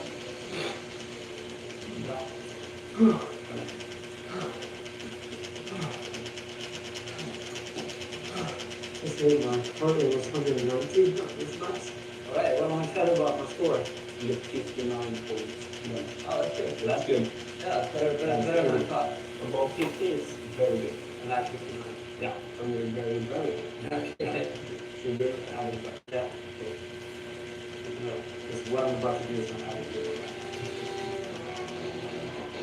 Okay, so I've started training and things are feeling good, especially after a few hacks. I feel like I have some confidence, at least I'm not in terrible shape. But I'm still a little bit worried that maybe this can be dangerous. So I want to check with you. Your blood values when you finish this race is the same as first leg as heart failure. Yeah, even hypertension. So if you end up in hospital, you believe you have a heart attack or a heart failure. Do you think there's any dangers of doing this without proper preparation? For anyone else than you, I would say that it not be possible. I'm not sure you will benefit, but it's not dangerous. So the day before yesterday, I had 2 hours of cycling and swimming. And same yesterday, I had 2 hours of cycling, 1 hour of swimming. It's like every single day. But I feel like my body's responding pretty well today. Like I was afraid in the beginning that my body wouldn't be able to absorb it, and I was just more and more tired. Yeah. But actually, like, I don't feel too bad. My ass hurts quite a lot. I'm good, so yeah. Yeah, it's actually, what you're doing is totally great. You know, people prepare for this for years and years, most of them. And for you doing this in 14 days, you're too great. And you've done this how many times? 10 times? No, I have 7 black t-shirts. 7 black t-shirts, okay. And 2 of the times you finished 4th. Yeah. So I'm in good hands. It knows me to be a pro cyclist. Many years ago. That's many years, but still, like, yeah, I'm in good hands. And you're also going to be my support team throughout. Okay, let's start this monster session. I don't even know what to expect. 140 days, far beyond anything I would have expected before. Yeah, and like you lots more altitude meters. Yeah. And we also have a quite short headwind today, so I think it's important to take it a little bit easy. This is sort of the start of Hardangervidda Plateau.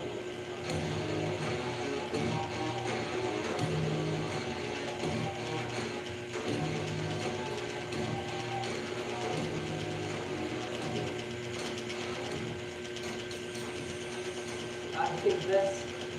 Crustal. Crustal.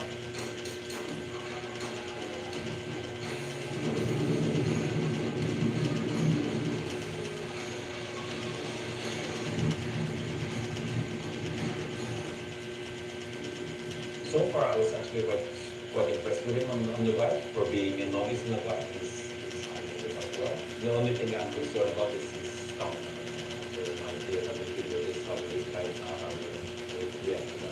My job is to motivate Magnus. My job is to make him believe that we can do this. It's a really short time to prepare for this time. Most people prepare for 2 weeks later, 2 years, 3 years, 4 years. You know, really consistent training, long distance endurance training, many hours, thousands of hours. And Magnus has now decided to do it in 14 days. It's madness. He's crazy to do it, but of course he has a good physique. He's strong and he's used to representation and stuff, but still it's mature. So now we're at 104 kilometers. So we still have another 40 to go or something. Yeah, I guess about 40 kilometers from here to transition to it. But you actually today will swap to running shoes and do some running as well. Yeah. To test this. Because the transition is important, right? Yeah. I think this was the perfect experience for you today. Yeah. And I'm just gonna go straight into the run. Run, Forrest, run. It's a very weird sensation to run right now. The weird thing is that, like, I didn't eat enough during the right. I feel like all my reserves are empty now. Actually, it's running, not walking. It doesn't look like Petra and Jimmy that is running. I mean, it's quite a good pace. Good job, Anders! Oh, that was an impressive run. Thank you. 2 kilometer time was 13:35. I don't know whether to feel discouraged or optimistic about that. I love an experience. Beginning, I was like, oh, this is easy, the first 70K. It's easy, fine. And then the last hill really hit me. It's like in the train like it.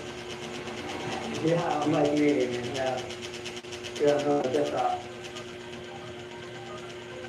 Alright, so today I'm going to learn to swim from the west. We're going to do how many times? 3 times. I have 1 7th place and 2 second place in others. So this time I hope to step up. Swimming is like your specialty, rookie? My specialty. Your specialty? Yeah. You already commented on my wetsuit being a little bit too big. I thought it was too small. I'm excited to learn. Every practice skill I can get, I'm very thankful for. Especially learning from the best.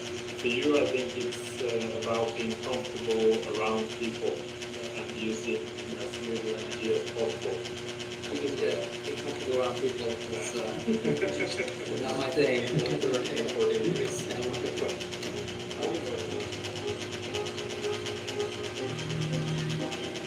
These guys are so fast.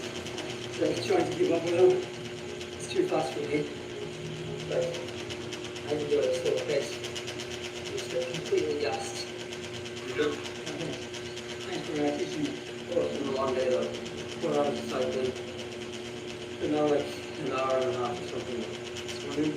It reminds me of like when I competed as a pilot, like full days of training. And just like listening to your body, trying to feel it right, sleep right. It's really cool experience. It's just about to get all cool. Okay, so that is pretty much it. The training program is officially done. The 2 weeks of intense training. I feel like I've gotten better at swimming and cycling, but I still wish I had like at least a few more weeks to prepare for this. But there's nothing I can do about that now, so we'll just have to see how it goes. So there is 11 and a half hours until I have to get up. 15 hours until we start the race. 5 a.m. I'm a little nervous, but also just excited to get, like more excited than I thought it would be. It's just crazy to think like in a few hours from now, I'm going to be completely wasted, hate my life, and I'm going to regret doing all of this probably. I think this is going to be so much harder than I picture it to be. This is just the last thing I'm going to do before I go to bed. Put on tattoos, emotions, in this. Look, the wrong way. Well, I can see it this way. You can see it looking the same. Alright, I'm just gonna go chill with my dad. Probably not sleep really that much, but it's just good to rest at least. I'll see you guys tomorrow.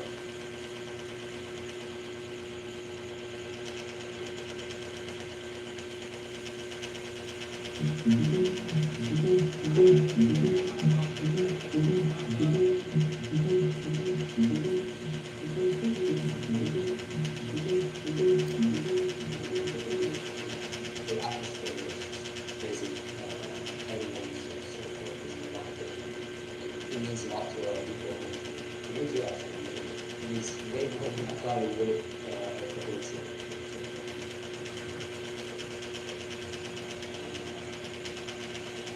Ferry leaves in 13 minutes, and they said if you're not in the ferry, the number they said is that usually couple of people stayed up in the area because it was intimidated jump like or they just shut down.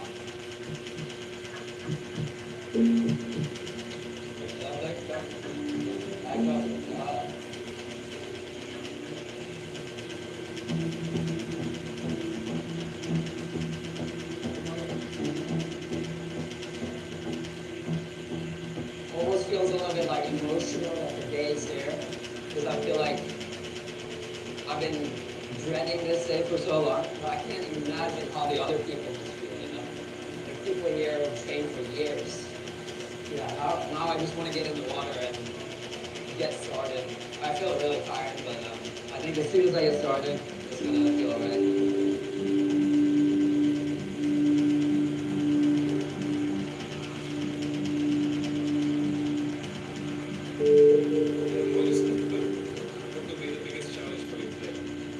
Pacing myself, you know, not going too hard. I think that is the challenge. What's the purpose of what you stay safe and try to save the experience and enjoy? Thank you.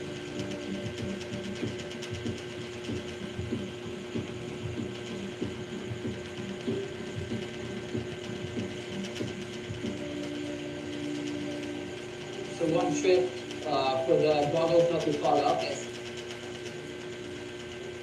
licking the goggles. It's pretty nasty, but it works. Something my swimming coach taught me like the day before going here. Alright, I think we're starting. Yeah, I don't know how to feel really. Not to feel nervous.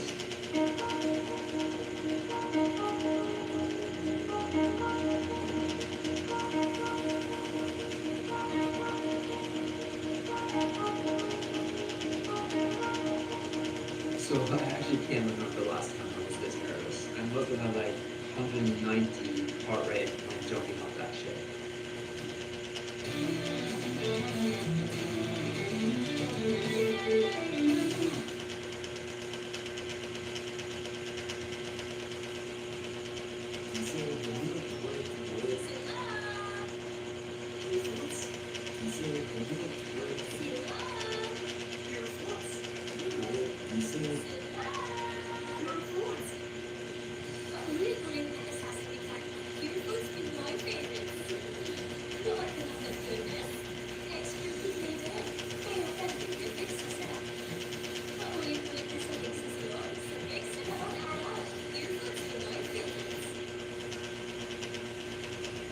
Traditional ways of paying. Unlock a fast and secure way with UnionBank Online. Yes, you can. Lock over-the-counter check deposits. Unlock hassle-free phone check deposits. Lock to straight credit card purchases. Unlock easy convertible installments. Yes, you can. With UnionBank Online, live life unlocked.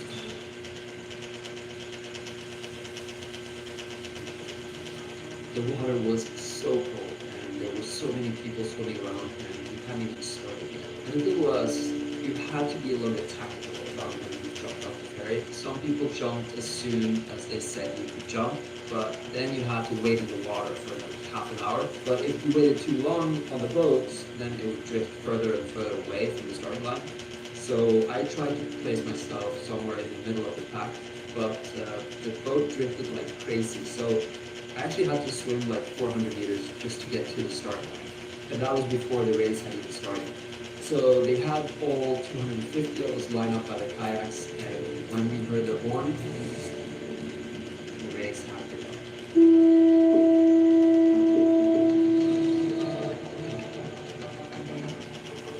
The start was super messy, elbows flying everywhere, people kicking each other, and total chaos for the first 100 meters. And the water was pretty cold, and there were so many people, but I just kept repeating to myself, don't swim too fast, because that's what my coach had told me. You know that you usually drift a bit to the right, so try to compensate by going a little bit more to the back. And also try not to struggle too much apart. And after a while, I managed to like slow my breathing and just focus on the technique. And yeah, the weather was crazy during this swim. The fog laid over the mountains like a blanket, and the sun was slowly rising. And it was so beautiful, even though I had my face down in the water. I couldn't really see much. 2 kilometers into the swim, there were small groups everywhere, and I tried to draft behind some of the guys in front of me because you save a lot of power by drafting. But as soon as I saw the changing area, I felt like I had another gear in me. So I separated from the guys and I started to swim a little bit harder. I had no clue how I was doing because you can't really see much, but I was pretty sure that I would make the cut-off time. My goal was 1 hour and 30 minutes. And when I started to really get close to land, I got the feeling that I had done really well. But I was also a little bit worried that I had done too well. I didn't want to exhaust myself in the swimming. My coach had told me like a million times, don't swim too fast, because the minutes you save on the swimming, you're just going to lose on the cycle angles.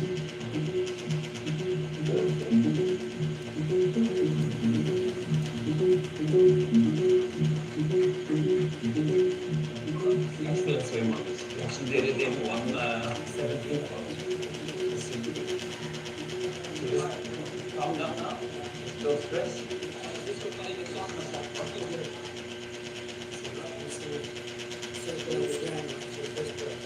Really, it stops drinking, eating. So that all happened so fast. My goal was to swim under 1 hour and 30 minutes. So coming in at 1 hour and 17 minutes was just insane. I couldn't believe it. But that also made me a little bit worried that I swam too fast. The plan was to take it a bit more easy so that my legs wouldn't be completely wasted for the biking. So I was kind of afraid when I started cycling, not knowing how my body would react. Oh, it feels nice to be on bike. So really, it's important to remember that this is a 7-hour bike ride. I'm just gonna go really easy in the beginning. I'm gonna keep my fast. Don't worry about it. I'm not gonna eat yet. I'm gonna wait for the uphill to start, and then I'm gonna start eating. So the bike leg started off with a couple of flat kilometers, and then it goes into a pretty long and steep climb. And there I was starting to realize that this was only the beginning. The race had barely just started. I had already completed a 3.8k swim, but the bike course is 180 kilometers long. People were starting to pass me, and honestly, I was feeling pretty out of energy.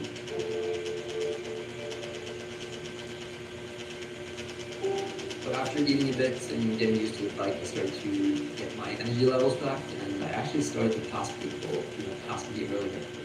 I'll take the bike lifts up there. Looks like I'm gonna catch a few maybe. Riding the bike, I would say it almost felt effortless.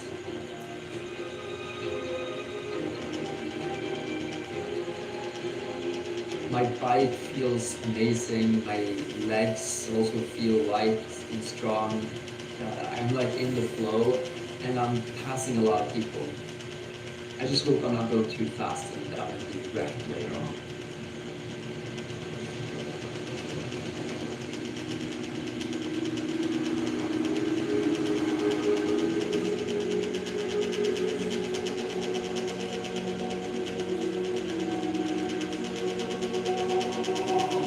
And one thing about this race is that you're not allowed to draft, so you're not allowed to be behind someone and save energy, and that is because it would be dangerous.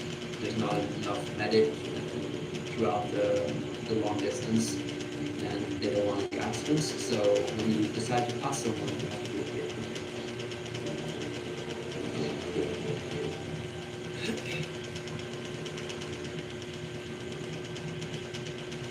This, good job. I thought I was going to use it against it. Chewing is really difficult. That's my stomach. That's a bit weird. So, I think it's just better with fluid.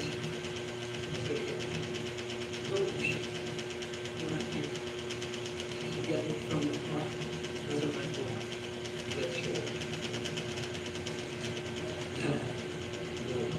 The booty is here.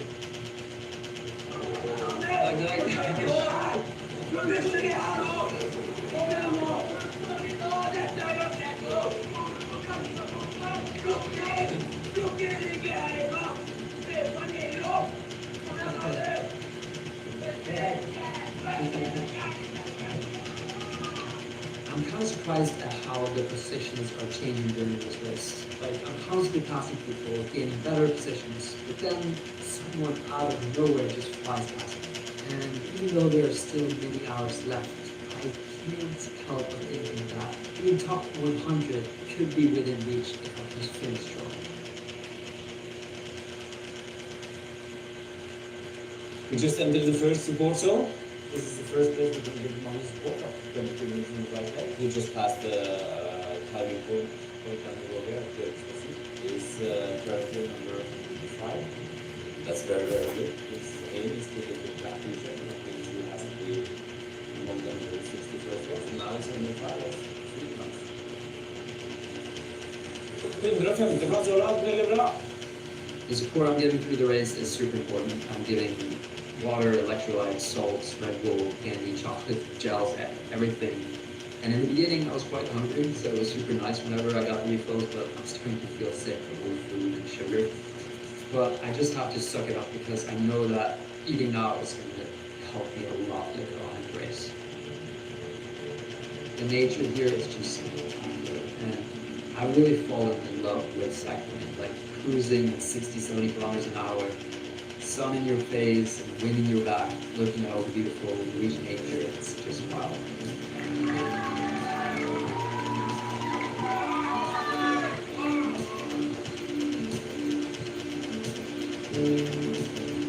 Right now I'm about to get started on the biggest hill on the bike course.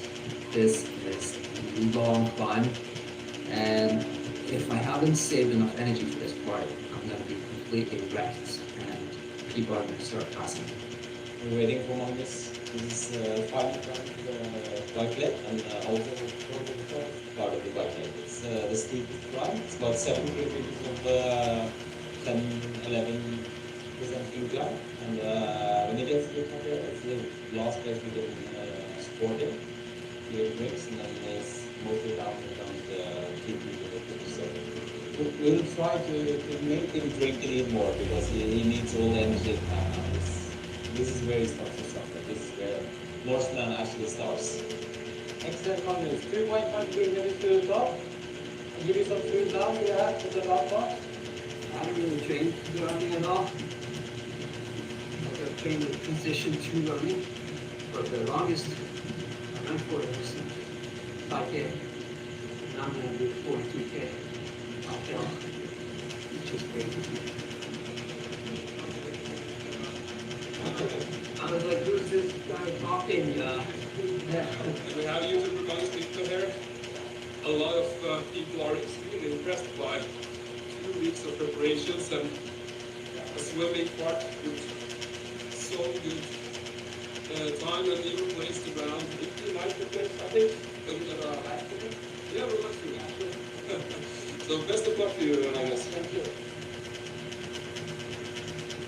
So I'm just getting closer and closer to the top of this never-ending mountain, and soon the support team will have to leave me alone.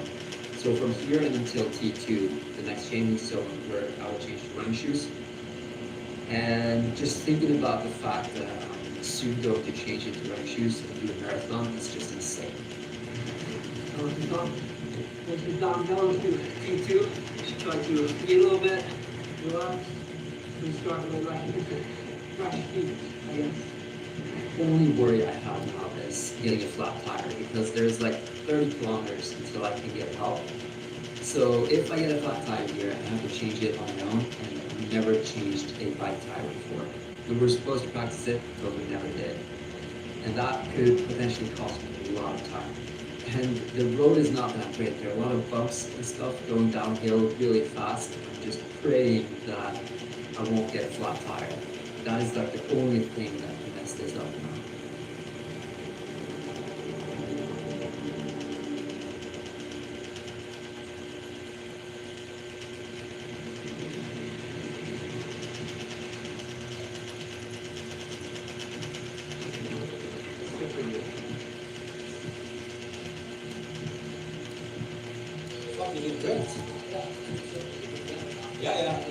Yeah, but I'm super impressed. Very strong effort so far. Very steady, good pace. So the transition from the bike and straight into the run was pretty tough. My legs felt so sore and I just felt heavy. But I have to just focus on what I'm doing here and now, not thinking about like, going all the way up the mountain, just thinking about like the next kilometer. Because if I think about standing on top of the mountain, it's overwhelming and it's just too much. I've also passed a lot of people who slowly working my way up. Now I'm at 76th place, which is just insane.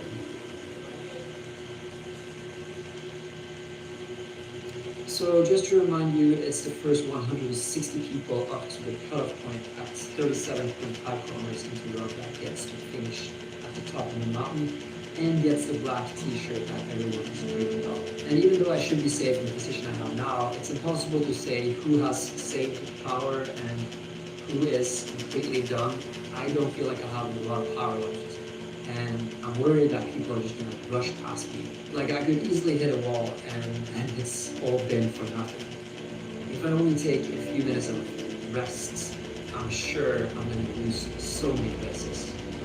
But getting to wear that black shirt would be so cool. And right now I'm thinking I might have a shot at coming in at one of the 81st, but we'll just have to wait and see. Like anything can happen because if I have to stop, then people are gonna fly by me. You are now in 75th place. Really good pace, just keep it calm and nice. I'm just trying to keep my cool with cold water. And try to keep it running. It's running really well. He came into T2 as number around 80. And he actually passed a few laps around 12. Now he's 74, I think. He's doing way better than I thought. I'm actually really impressed. He's running well. He seems to be in good energy still. And for as long as time from here now, he's probably about 14 kilometers. That's another 10 kilometers to run before he gets somewhere.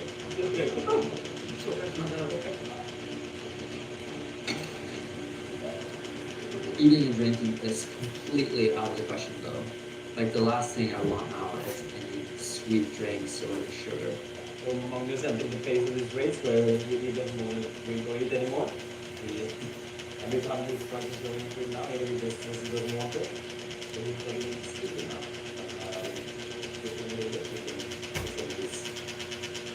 Gel, really high carb gel. So before the race good. He doesn't want that.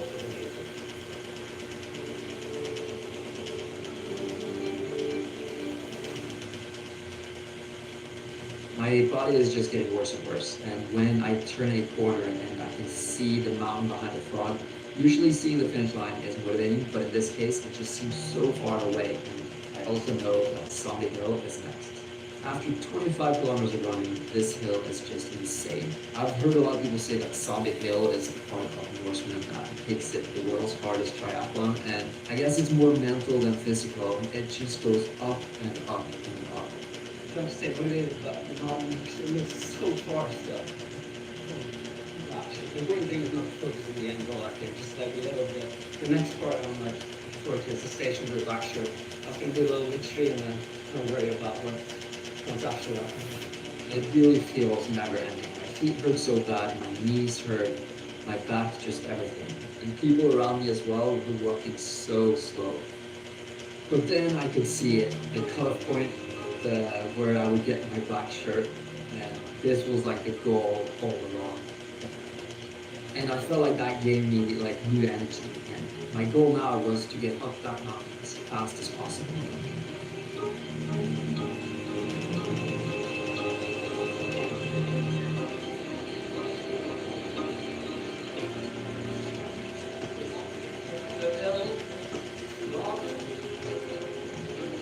And I actually started passing a lot of people. I went past one, then two, then three. And then I started to hear through the fog, like shouting, music, people. And that's when I knew the finish line must be here.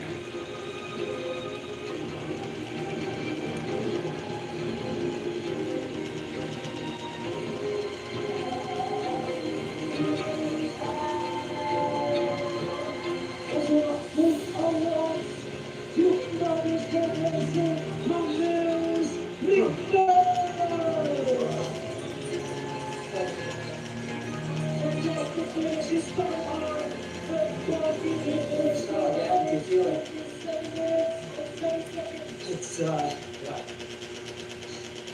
yeah, it's like, I don't have much to celebrate, bro. It really happened. It's really looking nothing. Yeah, it's like better than I ever thought I would do. I don't know. Probably want to do another one. Woo!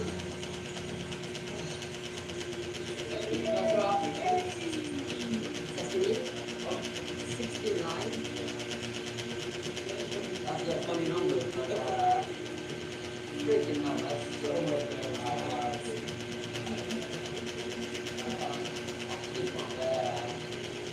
I have to do it here.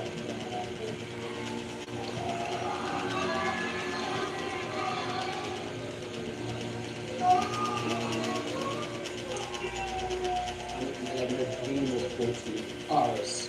It's a weird feeling. Like, I don't know, I thought I would celebrate more, but it's more like, it's like almost emotional, you know, like, disappointed and like, I don't know, I haven't prepared for anything this hard.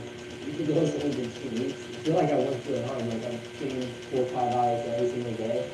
And it's like, it feels so nice to have a goal to work towards. It's honestly, like, I'm so empty now going back to not having this as like a goal.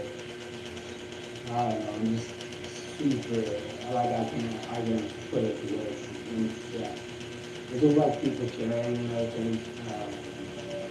I think the reason why it's emotional is it's so drained for energy, and it just feels so powerful.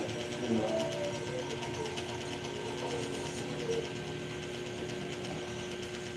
it's like when you sit down, party.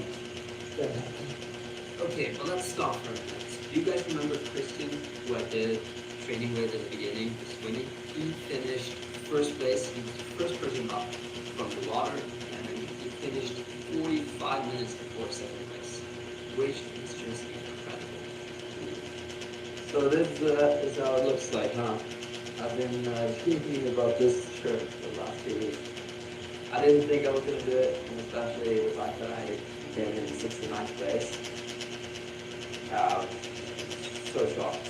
Did not believe that. It's been a blast. The ceremony just now was also really cool.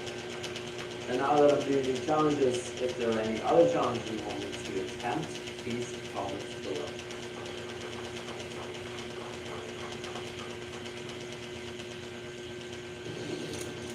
Vivo V60 is pro in every way. That's right. It's water resistant. Just play as you like. And it can inject water with just one tap.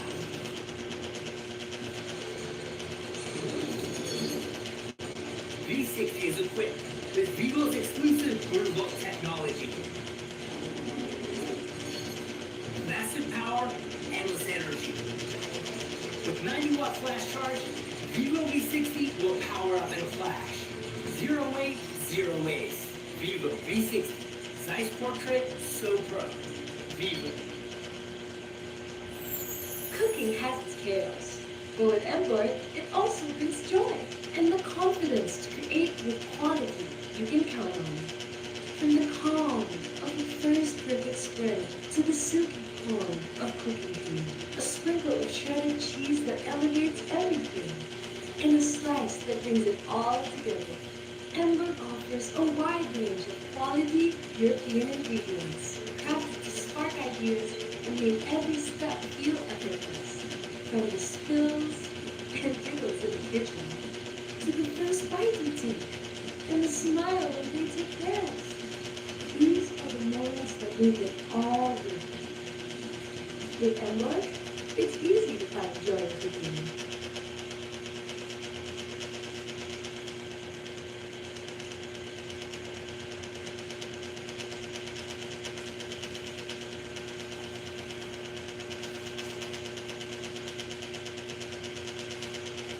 Save real quick, shall we? Hey. Alright.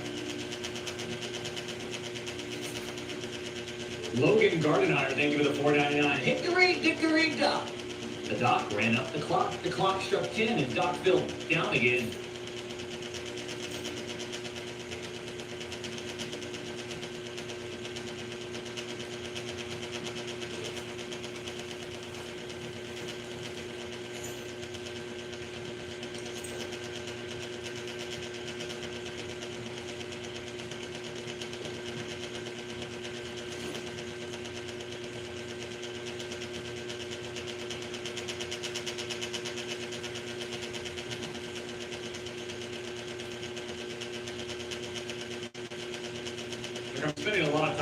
buying resources right now, and I don't want that. Personally.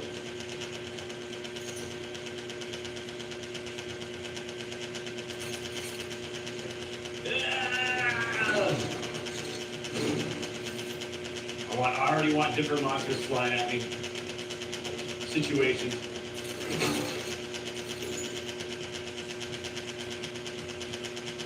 That's not asking for too much, is it?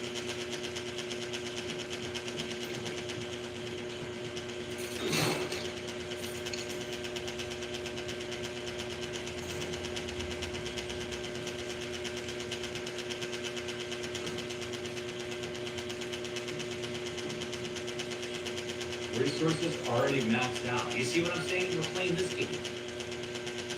But what am I maxing out?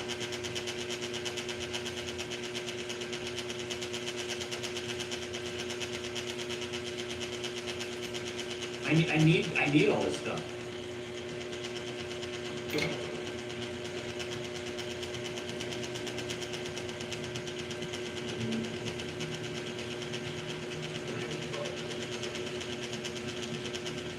Brought to you by Energizer battery, huh? For the flashlights? These things just go on all night.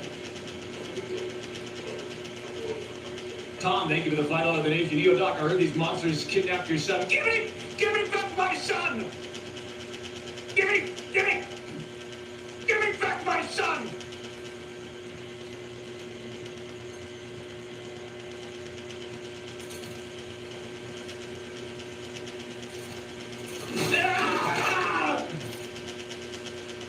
Oh shit! Oh fuck, dude, I gotta get the fuck out of here! Oh, I gotta get out of here! Oh shit! I'm switching to my shotgun! Oh shit! Fucking monsters everywhere! Oh god! Oh, what am I doing? Do I shoot this? Yeah! And I sprint like this guy! Oh fuck, dude! Oh shit!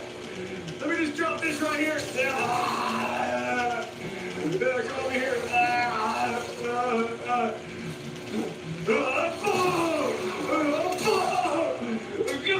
Oh shit! Oh god, I'm fucking cornered!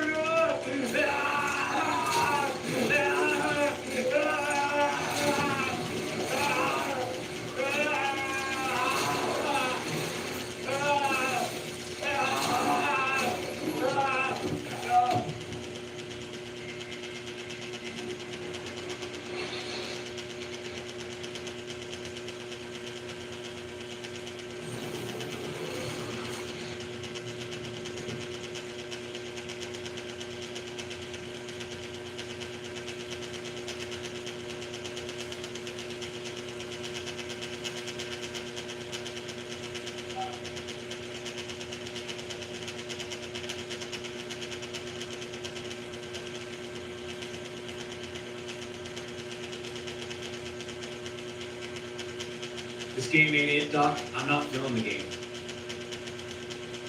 I think it's like the combat style. Something. I don't know. I don't know what it is.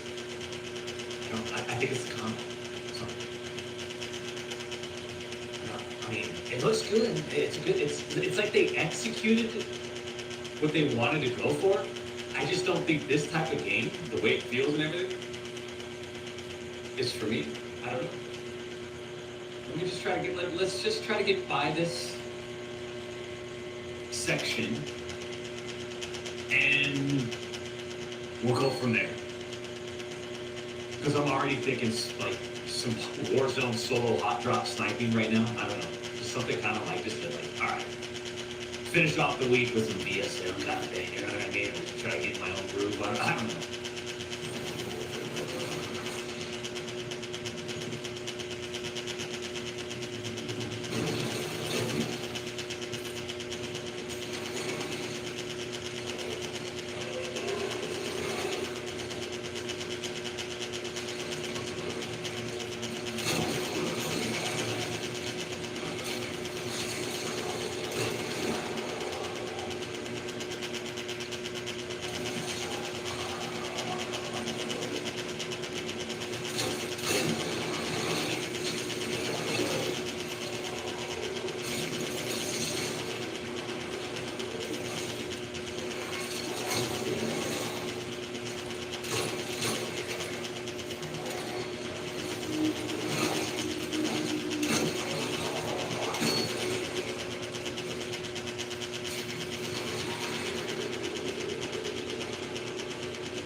stop!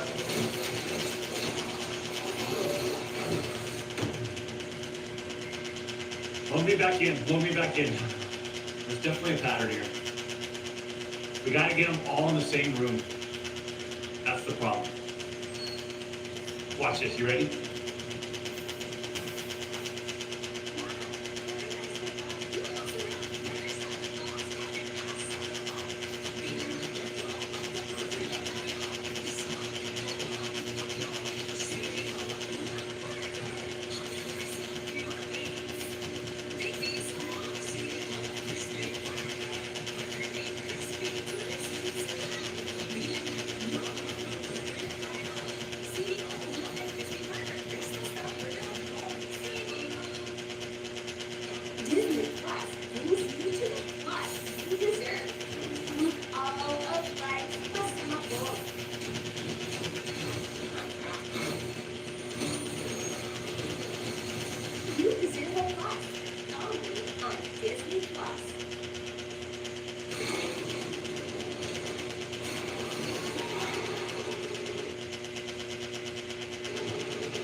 Just like that. I hope you enjoyed. Thanks, and please leave a comment and like if you can, and subscribe if you want to, and follow.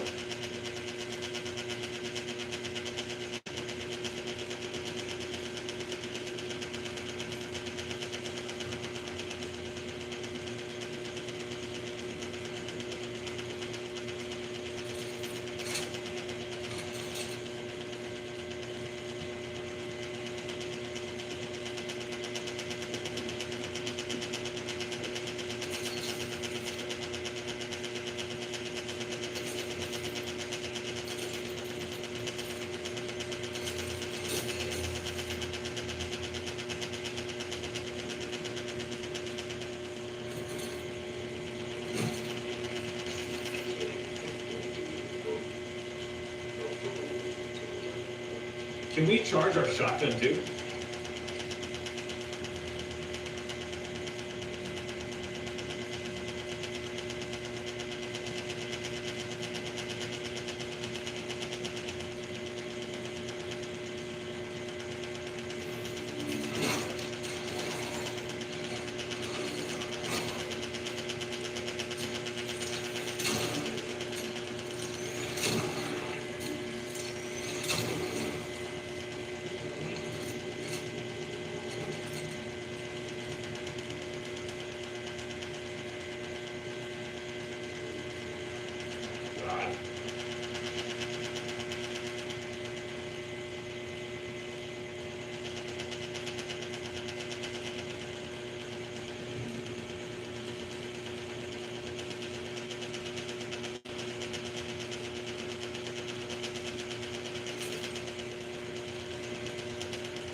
Looking for a key? What's it say on here? Contact me at Block 34, apartment 29.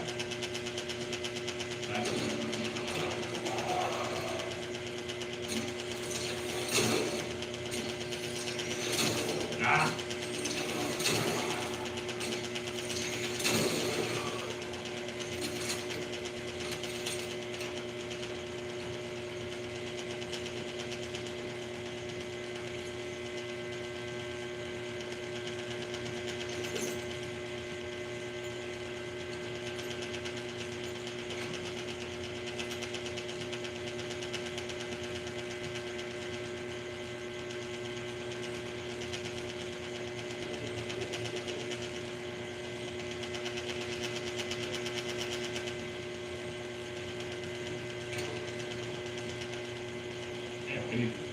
This crowbar, huh? What's back here? All right, the key.